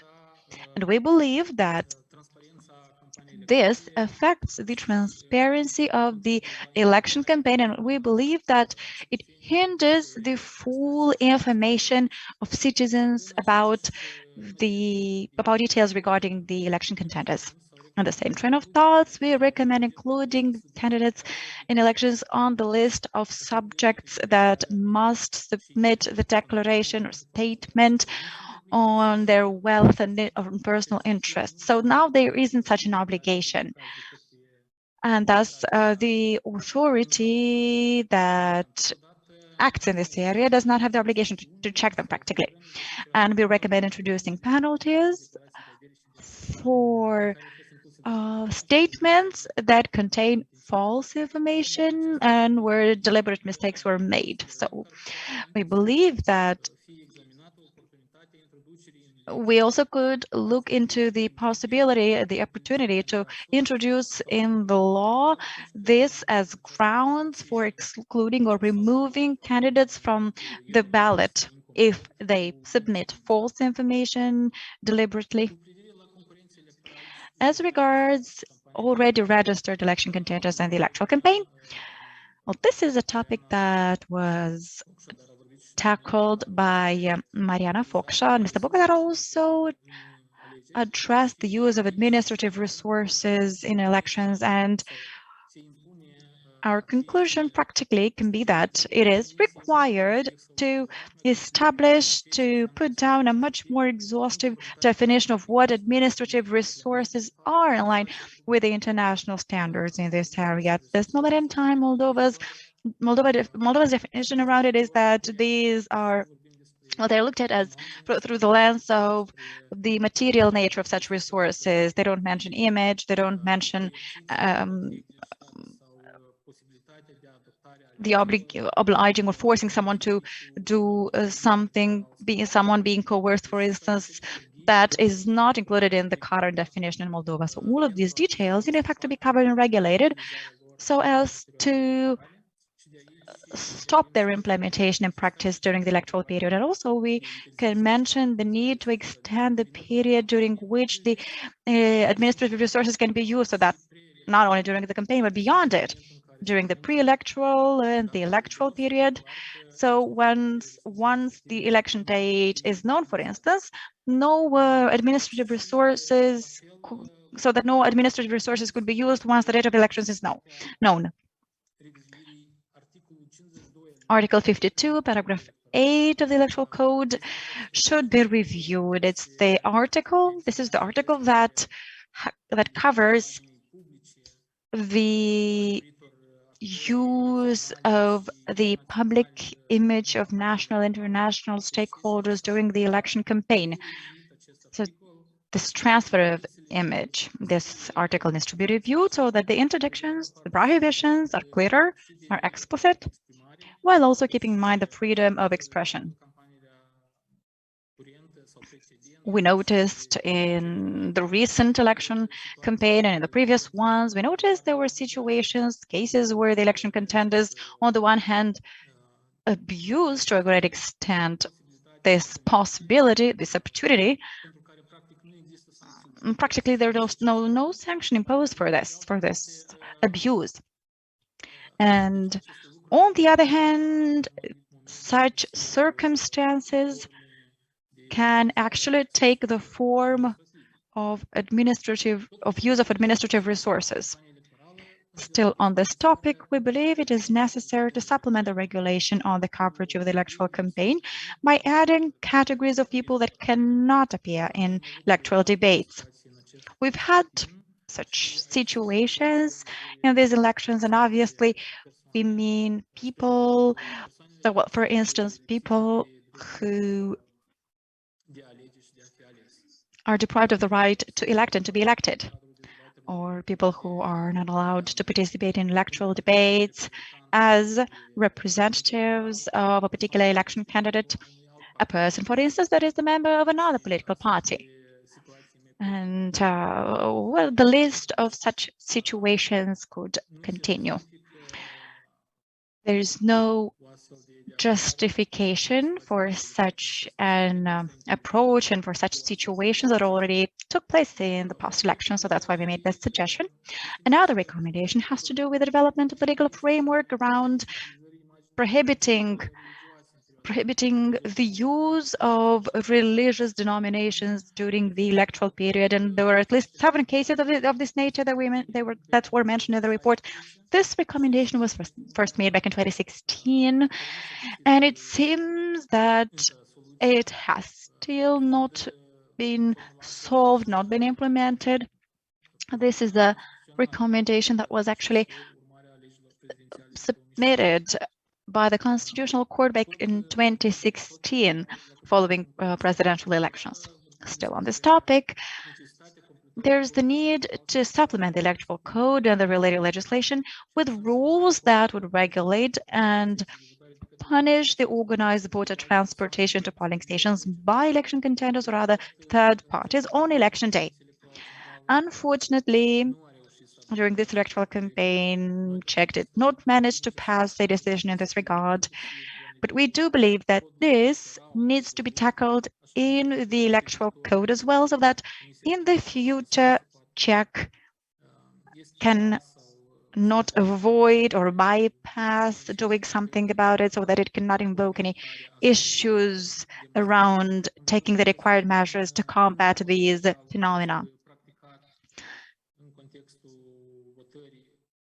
And this phenomenon was particularly typical for the Transnistrian region, and we are quite aware of what the entailed risks are. In terms of hate speech and incitement to discrimination, a number of recommendations in this regard. First of all, drafting and passing of the draft law 263 of 19 June 2020 in line with the opinion of the Venice Commission and in line with the recommendations of the civil society. This is not only about the hate speech. In fact, it goes beyond that. It's about the administrative resources as well, the alternative voting procedures and methods. So it would be good for the legislating body, the parliament, to go back to look at that draft law and pass it in the way it should be in the very near future, because in fact there are going to be local early elections this autumn, and then there are going to be early elections in spring, and there are going to be other national elections that we'll have to be ready for. Another recommendation has to do with the draft law 301 from 2016 on the prejudice-motivated, bias-motivated crimes. And another recommendation has to do with Czech establishing a mechanism to monitor, document, and punish hate speech in electoral campaigns. And another recommendation has to do with condemning publicly hate speech and discouraging, deterring election candidates from resorting to it. Now, quickly about the last topic that was covered. That's the funding of electoral campaigns. First and foremost, we'd like to see a capacity consolidation, capacity building, and strengthening a Czech around a more efficient control over the political party funding and electoral campaign funding. So the legal framework needs to be refined and to be much more clearer in terms of what Czech needs to do around this whole topic.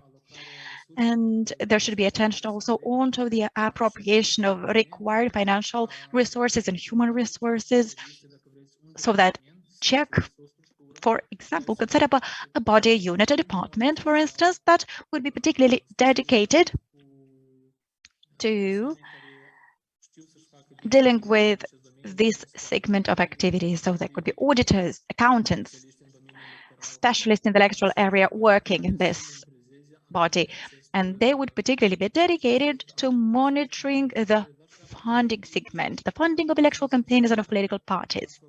We are certain that by taking such measures, via such measures, we'd manage to ensure a high level of transparency around the funding of political parties. Czech needs to also adopt its own mechanism to check and estimate the unreported expenditure. Those expenses that the political parties and electoral contenders fail to report. And our colleague, Madam Foksha, said that the Czech doesn't have no such a toolkit. It's also necessary for the Electoral Code in Article 43, paragraph 1, letter A. It's necessary for this article to contain more details requirements around the specifications regarding donor identification data that can be made public, similar to the provisions in the law on political parties. The categories, the data categories, the personal data categories are listed over there. That it's mandatory for the political parties to make this public. But the Electoral Code around donors does not say this. And this makes it difficult to monitor funding, especially when it comes to monitoring of donations to political parties.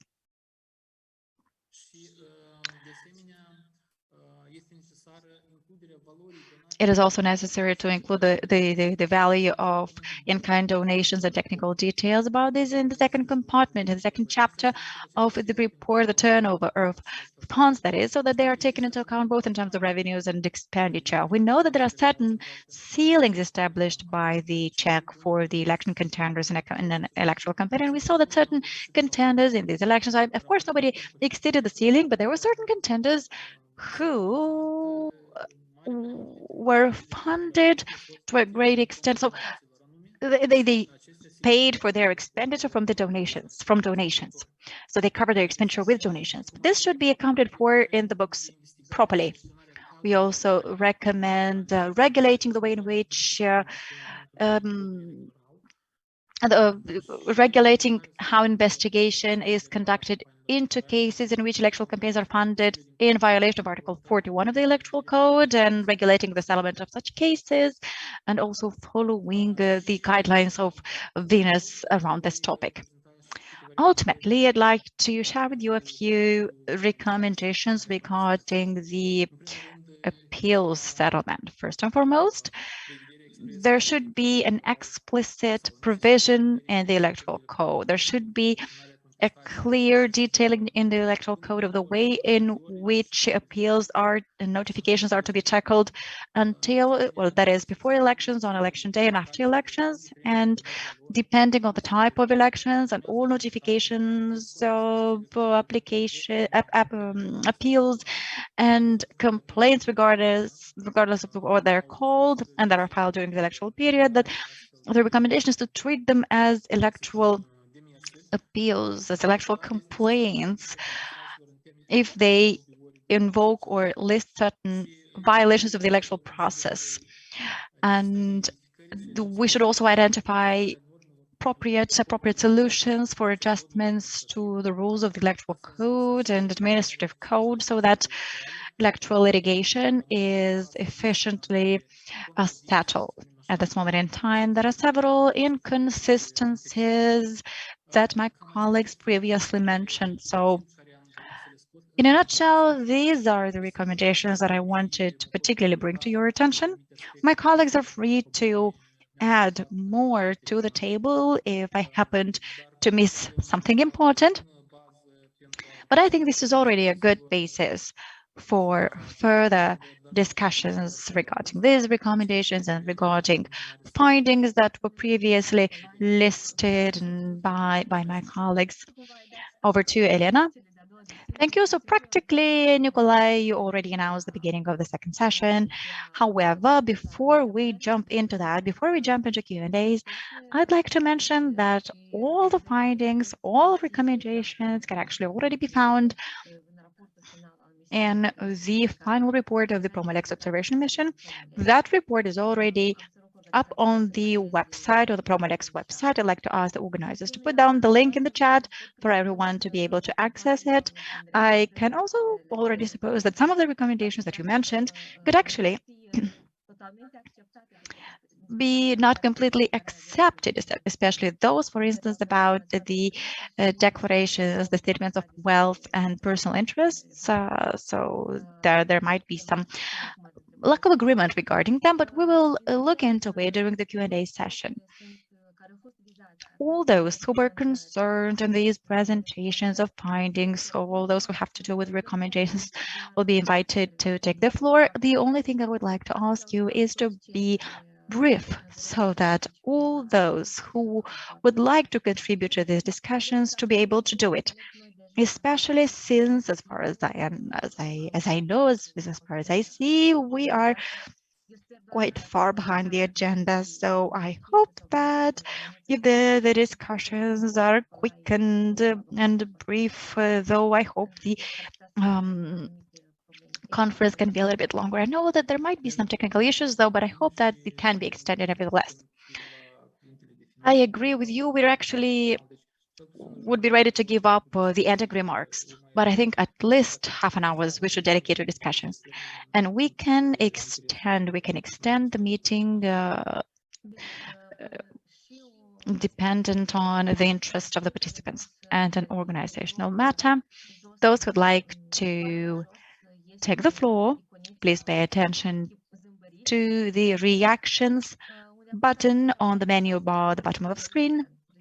And if you want to take the floor, please raise your hand by clicking on the relevant button, and then I will give the floor to you in the order in which you will be raising your hands. Now I'm looking at the list of participants, and I don't see a hand though.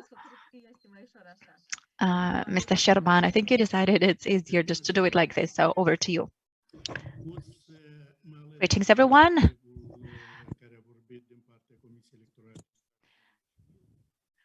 With regards to what, like Mr. Chimel, I would also like to congratulate you all and Promo-LEX for all the efforts made and invested into this post-electoral conference, but also definitely I'd like to congratulate you for all the efforts invested during the electoral period. I'd like to say that I appreciate that you are, in a way, the guardians, those who were the watchmen, those who were like the sentinels and those who were there to make sure that the international practices, the electoral code was observed.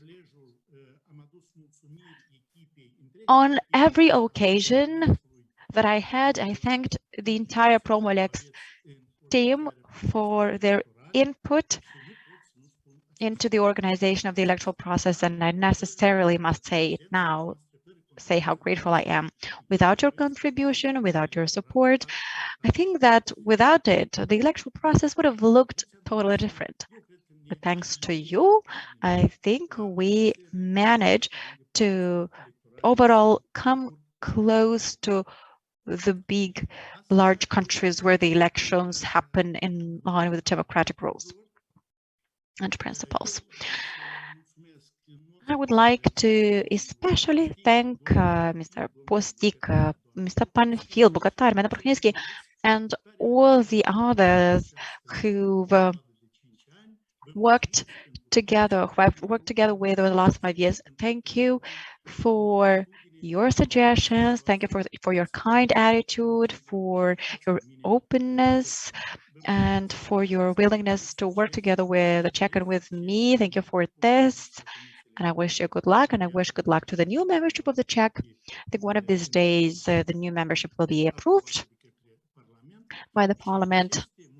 And these many issues that we've been hearing about today, and many of them have been out there for many rounds of elections already, but I hope that all of these issues will be solved and dealt away with in a reasonable period of time. I would like to support Mr. Panfil in this regard. He was very right to say that it is necessary to have an honest and open discussion regarding all the issues out there.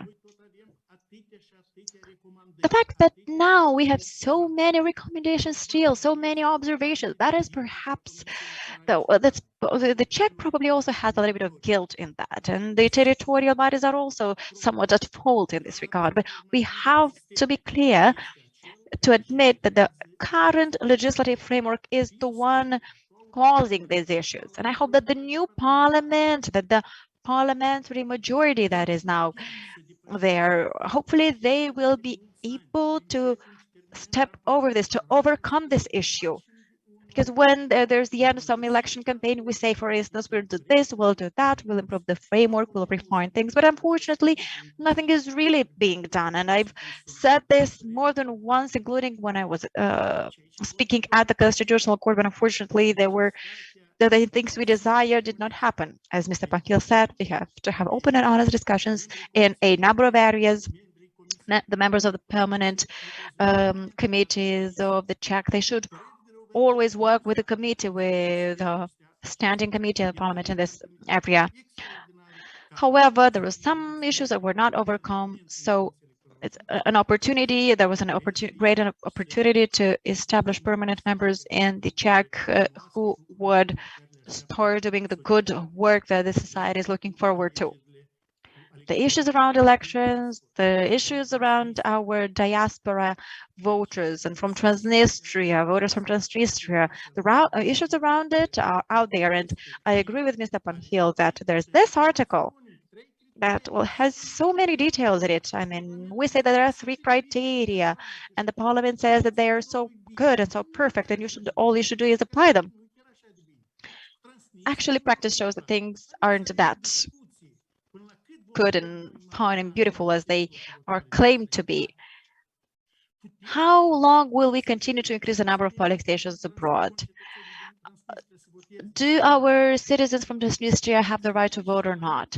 So there are several issues, not to mention the issue of control over party funding. With just a few people in the economic and financial department at the Czech, how can you expect with just a few people there to control this thing, these activities properly? We've been bringing these issues up over and over and over again over many elections. In the new membership, there are people with experience, expertise, practice, and knowledge. I know them. And on this note, I would like to congratulate Pavel Postika for being at Czech and those other colleagues that will be appointed in the near future. I do hope that we will overcome this current situation, that is, we'll move from theory to practice, not only saying that there are issues, but moving on to actually implementing that. Thank you. I wish everyone good luck and more efficient, more democratic electoral campaigns and periods for the best of the country and our voters. Thank you. Good luck. Thank you, Mr. Sharban. These discussions have started. I think the beginning is today. I think they will continue with the new Central Electoral Commission.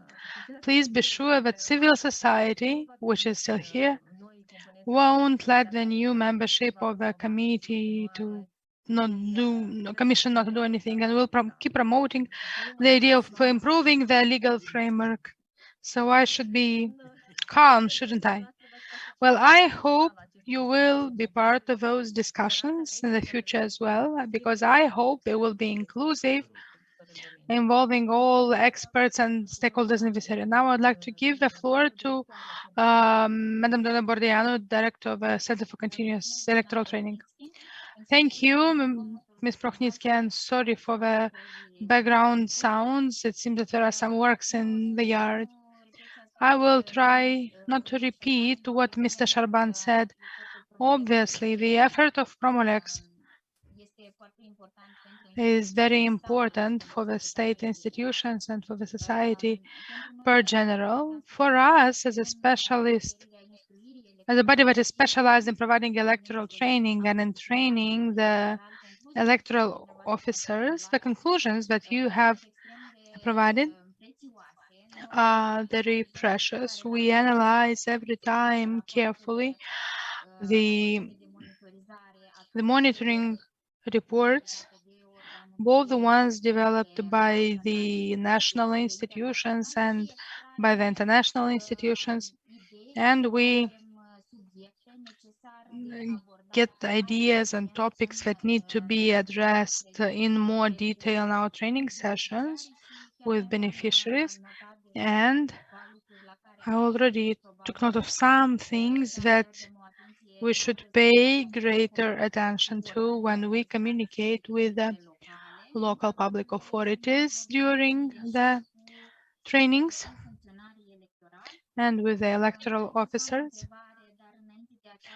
But I will have a question, but before that, I would like to highly appreciate the effort that you make over the last years when it comes to monitoring hate speech and of a way administrative resources are being used. Indeed, the legal provisions in this respect are deficient, and we collaborated at certain points with you on this topic. The center also wants to get involved in this effort. That should be a joint effort of civil society and state institutions. You know, we want to be part of that, and we are open for collaboration so that such phenomena would become rare.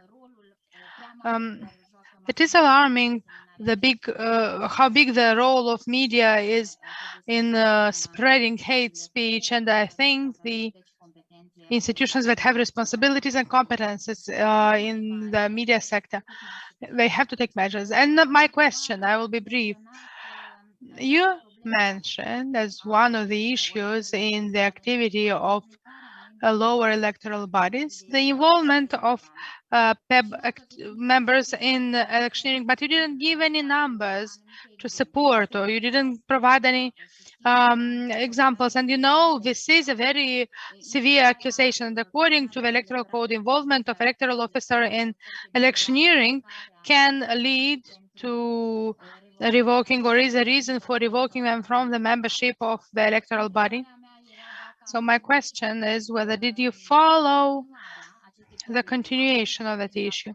I mean, was it documented or not? What measures were taken as a result of finding this? Could you please provide some clarification about that? Thank you, and congratulations everyone on the International Day of Democracy. Thank you very much. I think the question is to Mariana Dobrovolsky or to Igor Bukotaru. He might be the one to answer. Speaking of the involvement of members of the Electoral Bureau in electioneering, there was a case reported by our observer in Chisinau. It was the chairperson of an electoral bureau in Botanica sector, if I'm not mistaken, was noticed by Promo-LEX observers as wearing a T-shirt of a specific electoral contender, and he was also sharing information materials about that electoral contestant. The observer, well, there were some information notes filed by a citizen, and what was the consequence and how was this solved, I don't know. But this case was reported by one of our observers who was at the Electoral Bureau at that point. I believe that more detailed information Marina could send you directly, Ms. Bordeano. Now I would like to give the floor to Sorina Makrinic. Sorina is a program director at the Center for Legal Resources. Sorina, the floor is yours.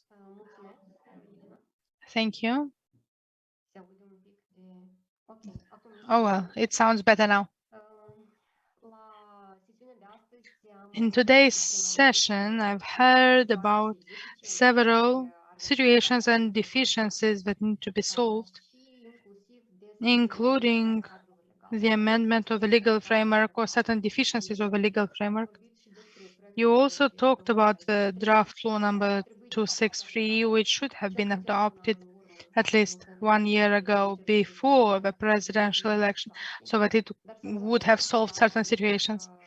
But the other deficiencies of the legal framework were mentioned as well. So my question is it enough to pass law 263 in order to remedy the deficiencies in the electoral legislation, or Is there need for a more in-depth revision of the legal framework? So what do you think about it?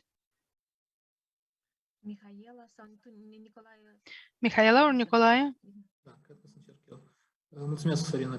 Thank you, Sorina.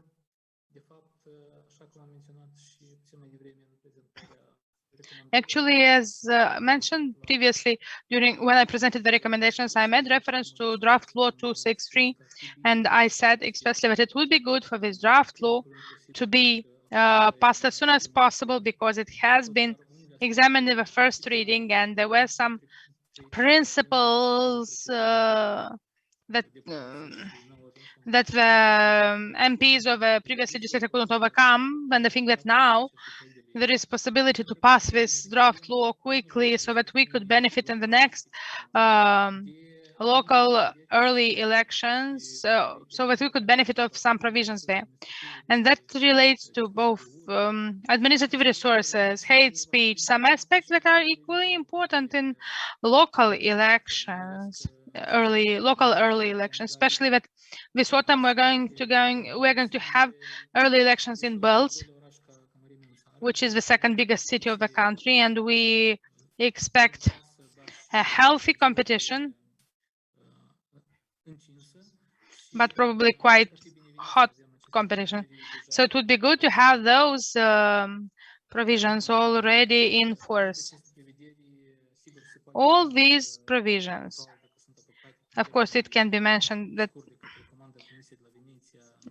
if they are passed quicker than the Venice Committee recommends, it's not good, not welcome, but we should not forget that these provisions are meant to improve a legal framework. They are not meant to limit the rights of some electoral contestants or citizens. So for this reason, I don't see any risks in this case. And of course, what we desire, Promo-LEX Association and other organizations of civil society, but also the Central Electoral Commission and the Parliament, we want to be able to sit after today's conference at a round table in order to discuss all of the issues, to take stock of at least problems that exist for the last 5 to 10 years that we have been always reporting and moving from one report to another. And the international missions also have these findings, and I'm sure that political parties, electoral contestants would also have things to say, not less than us. Let's not forget that the political class has changed over the last years. There are new parties that would have something to say. That's why I think it would be great to have broad discussions on this topic, inclusive discussions. So I could give a timeline. I think we should plan to make sure that until next autumn, next November, we should have either a new election code or the current electoral code should be significantly revised and amended and supplemented significantly. And then the decision on how much or which way should be chosen, having a new code or having a revised code, that would have to be decided by the experts that will work, that would be willing to work at that round table, as I mentioned. So I would like to reiterate, we have the serious intention to get involved in this process. Moreover, we started to talk with some development partners, with some donors who expressed their interest to support these efforts. And we believe that there is a window, this is an excellent window of opportunity today in the Moldova for us all to sit at this table. So I hope that both opposition, the party that is governing today, the extra parliamentary parties, the new membership of the Central Electoral Commission, and the NGO that are part of a coalition for free and correct elections. I hope that we all would meet again as part of such an exercise. Thank you very much, Nikolai. That sounds like an invitation. It is an invitation. I hope it was heard by all the participants. Next, I'd like to give the floor to Irina Krajdan, Deputy Director of CICDE. Please, Irina. Wait a little. Remember your question or intervention. I am the coordinator of a research program within CHICDE. I'm deputy director. The deputy director is back in her position. Oh, sorry. Well, I used to be the deputy director. Thank you for remembering that. So I have a suggestion. Since I read the report that you sent to us, the Promo-LEX experts sent us the report in advance, and we had the possibility to see it. And I believe it's very important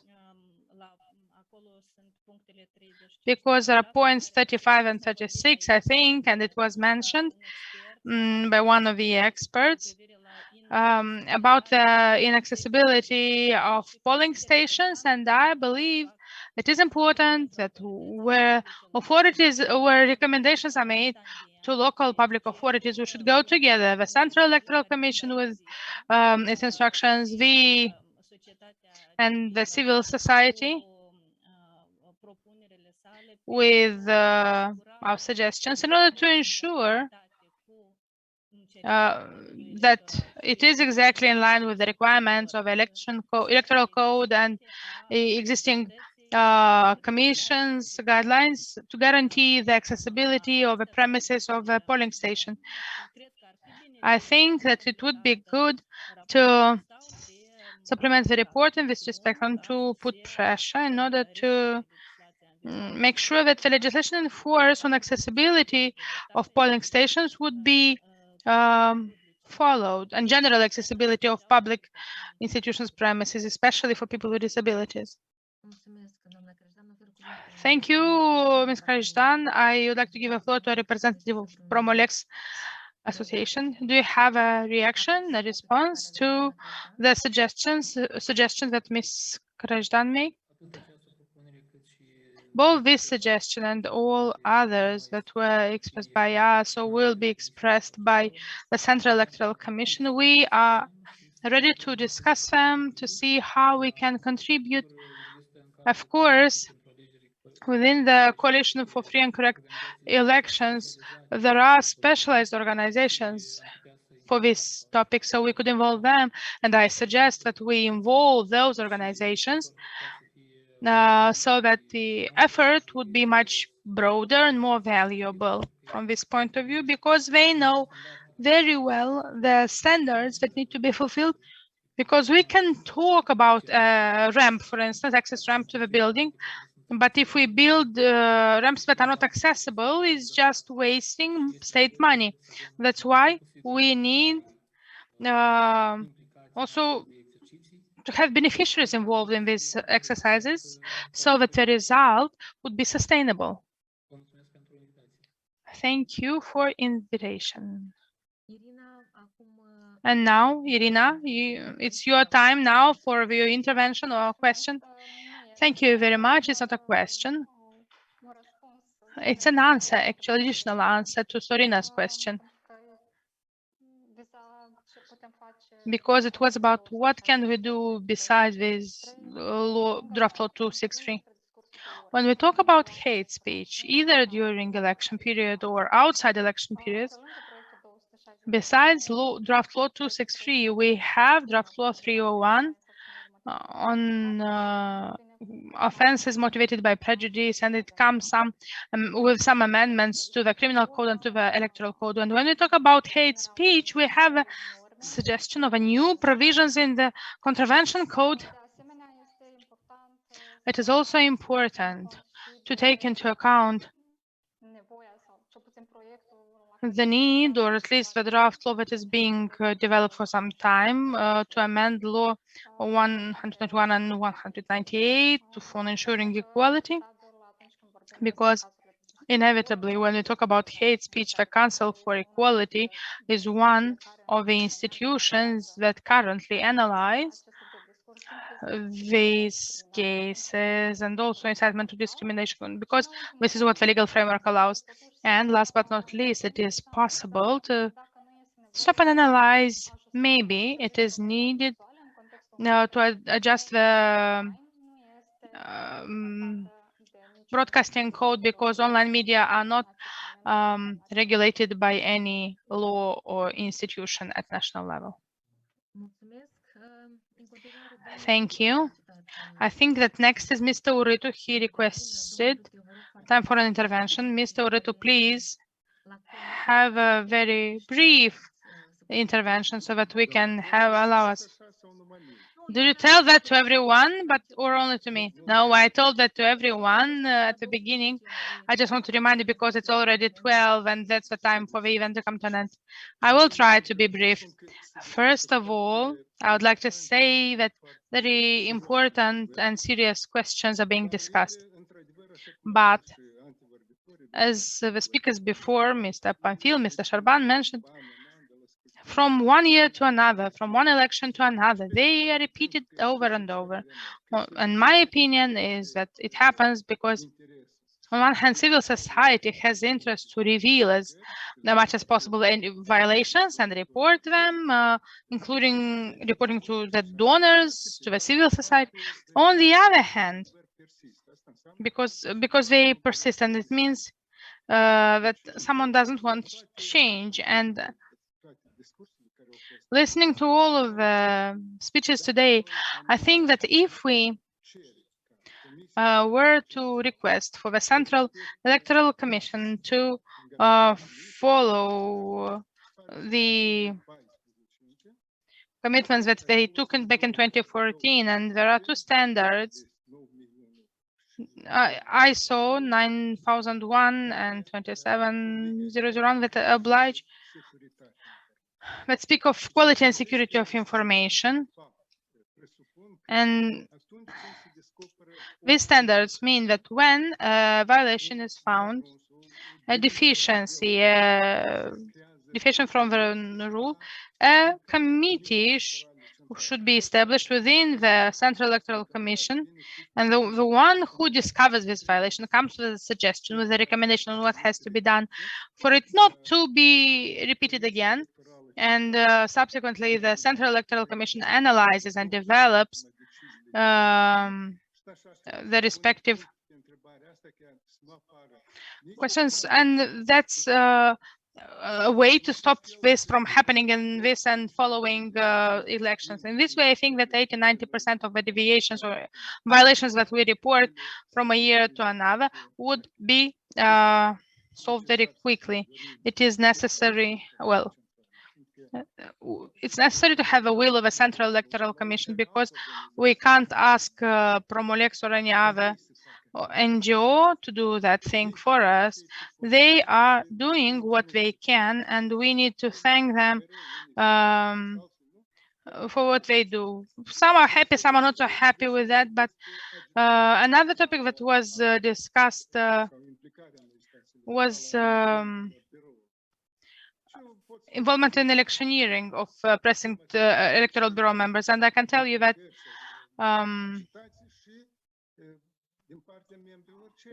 we can say that some members of the Central Electoral Commission violate this rule as well, when they kind of pretend to go in territories to solve some problems, but they give instructions to members of the electoral bureau how to count, how to calculate results in order to make it good.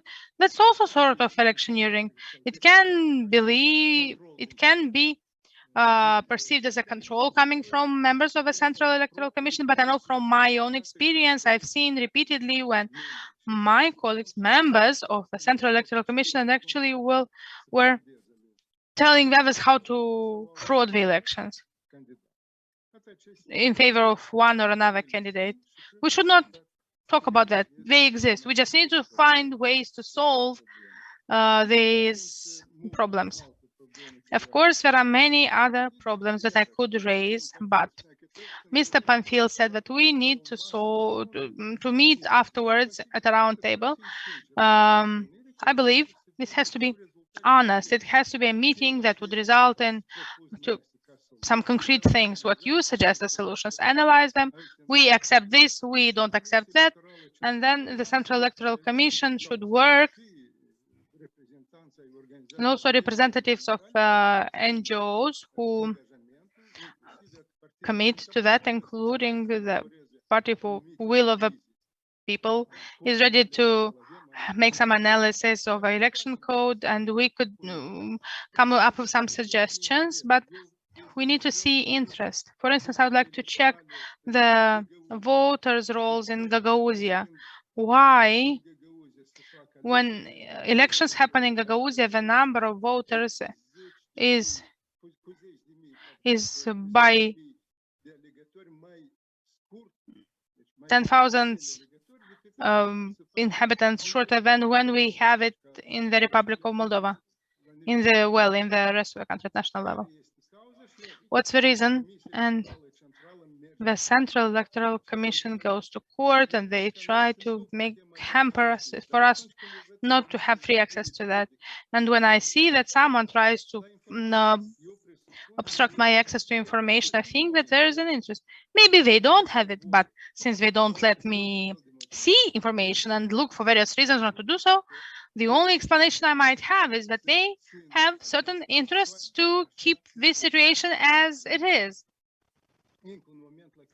One more thing I would like to highlight is that until 2015, when we had a speech in the big square speaking in front of the Protestants about violations, about frauding elections. Before that, if we looked into the reports, summarizing reports, we could see only some discrepancy in numbers. I mean, people work, and maybe indeed the number of ballots that are received, the number of ballots that were found in the box could differ from a number of voters. But now, after this was discussed in the media a lot, we see that these numbers are coinciding suspiciously. I mean, they are fine-tuned to such an extent that in no bureau, no polling stations, you'll find an extra ballot. And that is not credible, because if this happened before, now we probably exist as well. So let's check this information. Are we allowed to do that? No. And when we look for the result, like if we take the report published now during this election, published by the Central Electoral Commission, and then we take the report that the Commission for liquidating voting ballots of electoral documents, what they actually should issue after 10 years, but now according to a decision that amended the regulation on archiving of electoral documents, that is done after 6 months after the confirmation by after the electoral body confirms the results. So if we look at the reports of these committees under the courts, we can see big discrepancies between what was kind of found at the level of result approval by the Constitutional Court and what was actually found in the electoral documents afterwards.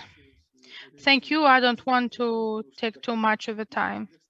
I don't know if everyone understood me. Maybe I'm speaking with some information that were known to the Central Electoral Commission, maybe not so much to the general public, but I hope people understood me. And if the Central Electoral Commission would like to change the situation, I am ready to contribute to that.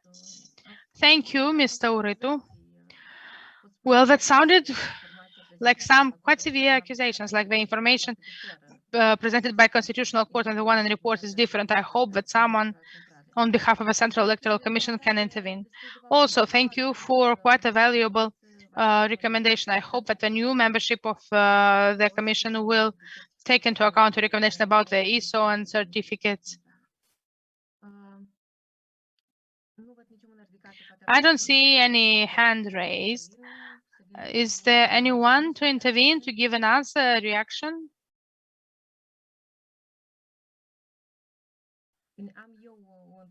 Okay, I have a question to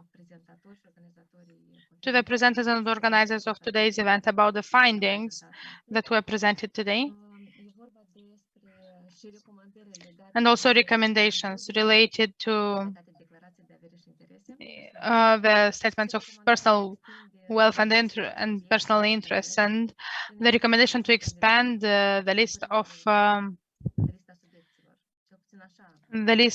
who should do that, include all of the contestants to make it mandatory, which means that for the local elections, some tens of thousands of candidates will have to be checked by the National Integrity Authority, or at least included and checked. That was your recommendations. Did you think of a mechanism that would somehow allow the authority to do this check in a very short time period, because it is valid only as long as the campaign is on, and in this way not to obstruct the mandate of the authority to check statements of wealth and interests of public dignitaries, the ones who already have positions.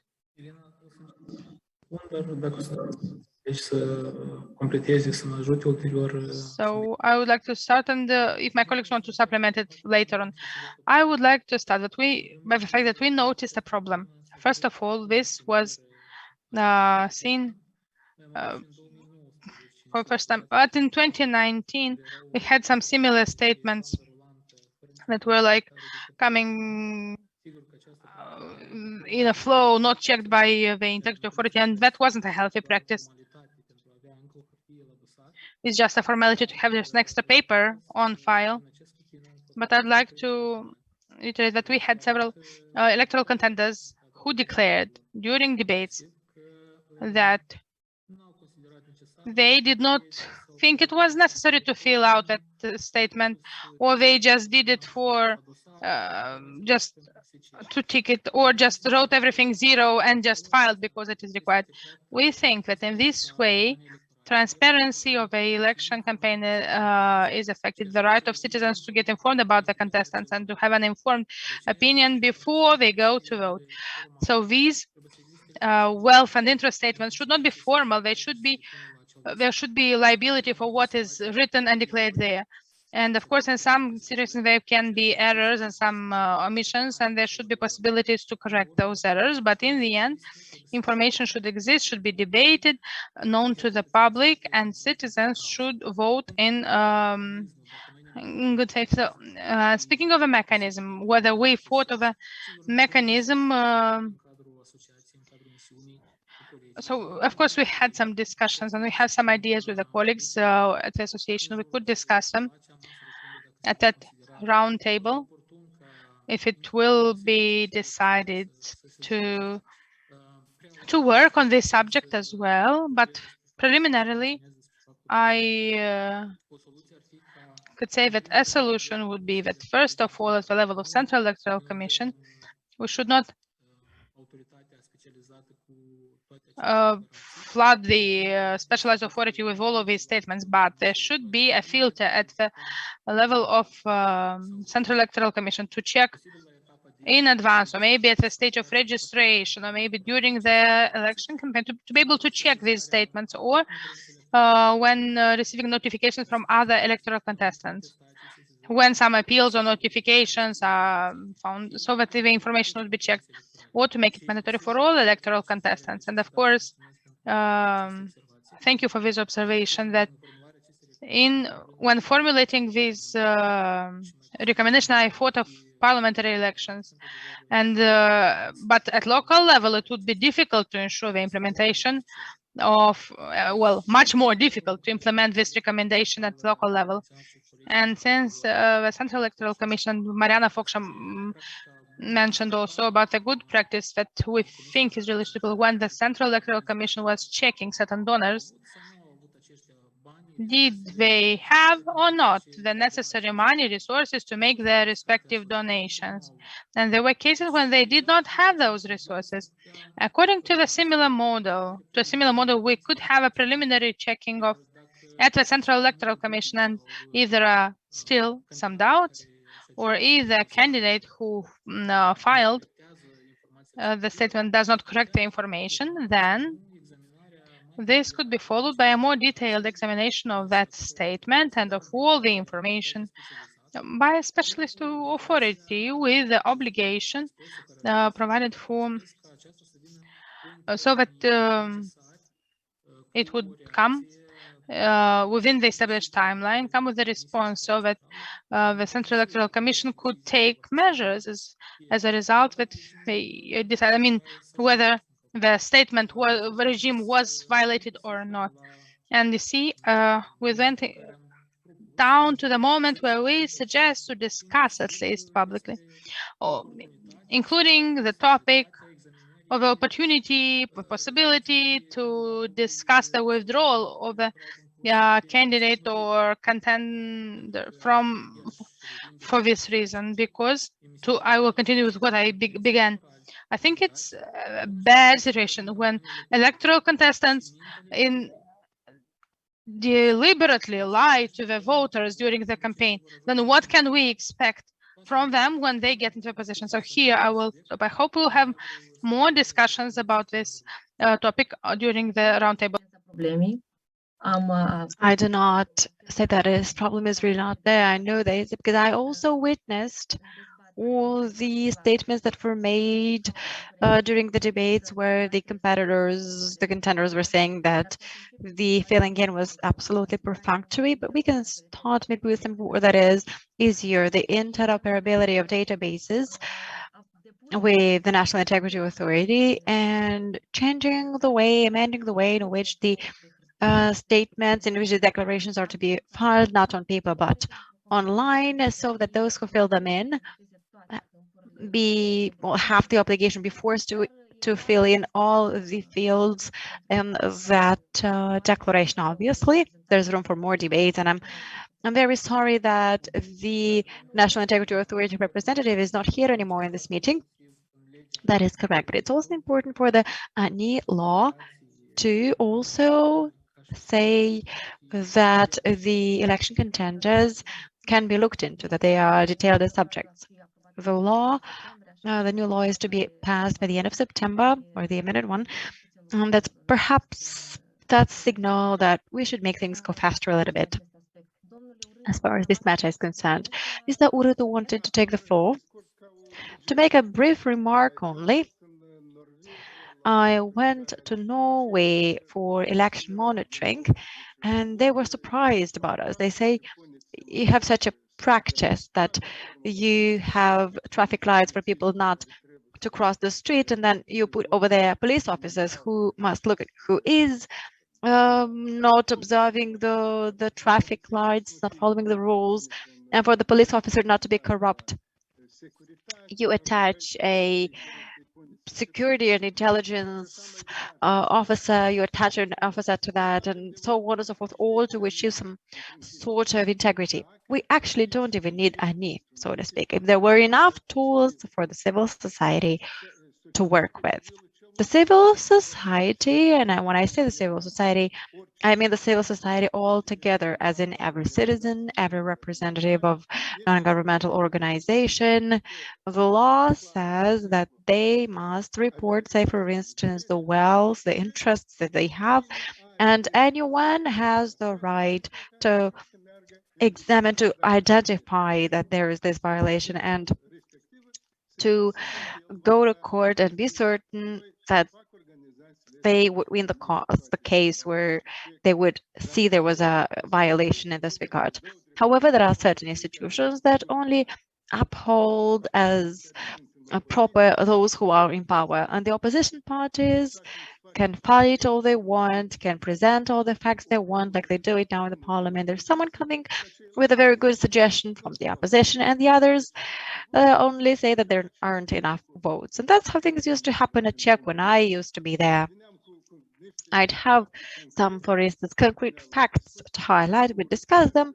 They would say, Urutu is not right because the 5 other people voted in a different way. So we don't need to deepen control, because even if you do it, if you go this path, you won't manage to find or to make things happen the way you want it, if as far as there are these party issues, people from different parties coming together. So what I'm saying is that we need to make sure that the law is observed exactly as the law is developed. There are very important things that simply need to be observed.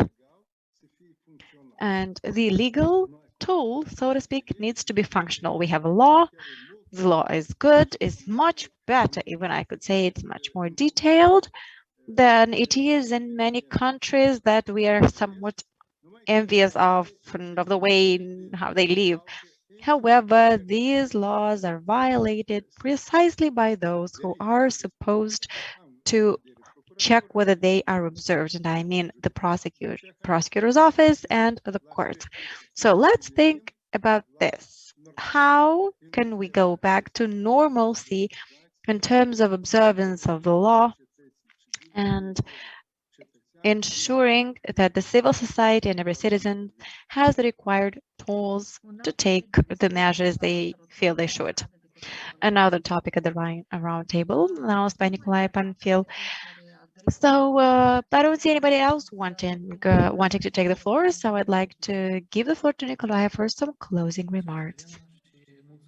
Thank you, Yelena. But in fact, I would like to thank all participants at this event, although there weren't so many speakers or not so many people raising questions. Nevertheless, we see that altogether there are 47 participants, 47 representatives of different organizations and institutions, and this is already a sign of the fact that there is interest. People have interest in this topic. And although we've exceeded the time that we've initially set, I would like to thank you all for your openness and willingness to be here.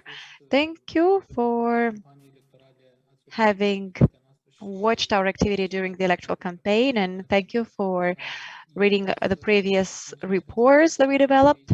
I'd like to thank my colleagues at national level across the country, and I'd like to thank my colleagues at the central team. Thank you for all the efforts you've invested throughout the entire observation mission. And at the end, I would like to again reiterate the invitation, and I hope that the stakeholders will remember it, is the invitation to continue to meet throughout the coming year up to October, November next year, so that we can make more amendments to the code happen, to the electoral code to be more precise, so that a dream of mine can come true, my personal dream, and I think it's also the dream of many of you, so that elections in Moldova are a process that is as boring, so to speak, as possible, so that we don't have to have these tens of findings that keep coming up over and over again over elections. And hopefully we can reach that state of normalcy that'll mean that Moldova can develop in a democratic, normal way based on good sense, because this also matters. I put down what previously was said. I think that in some future we will reach this level in our society where we won't need so much regulation.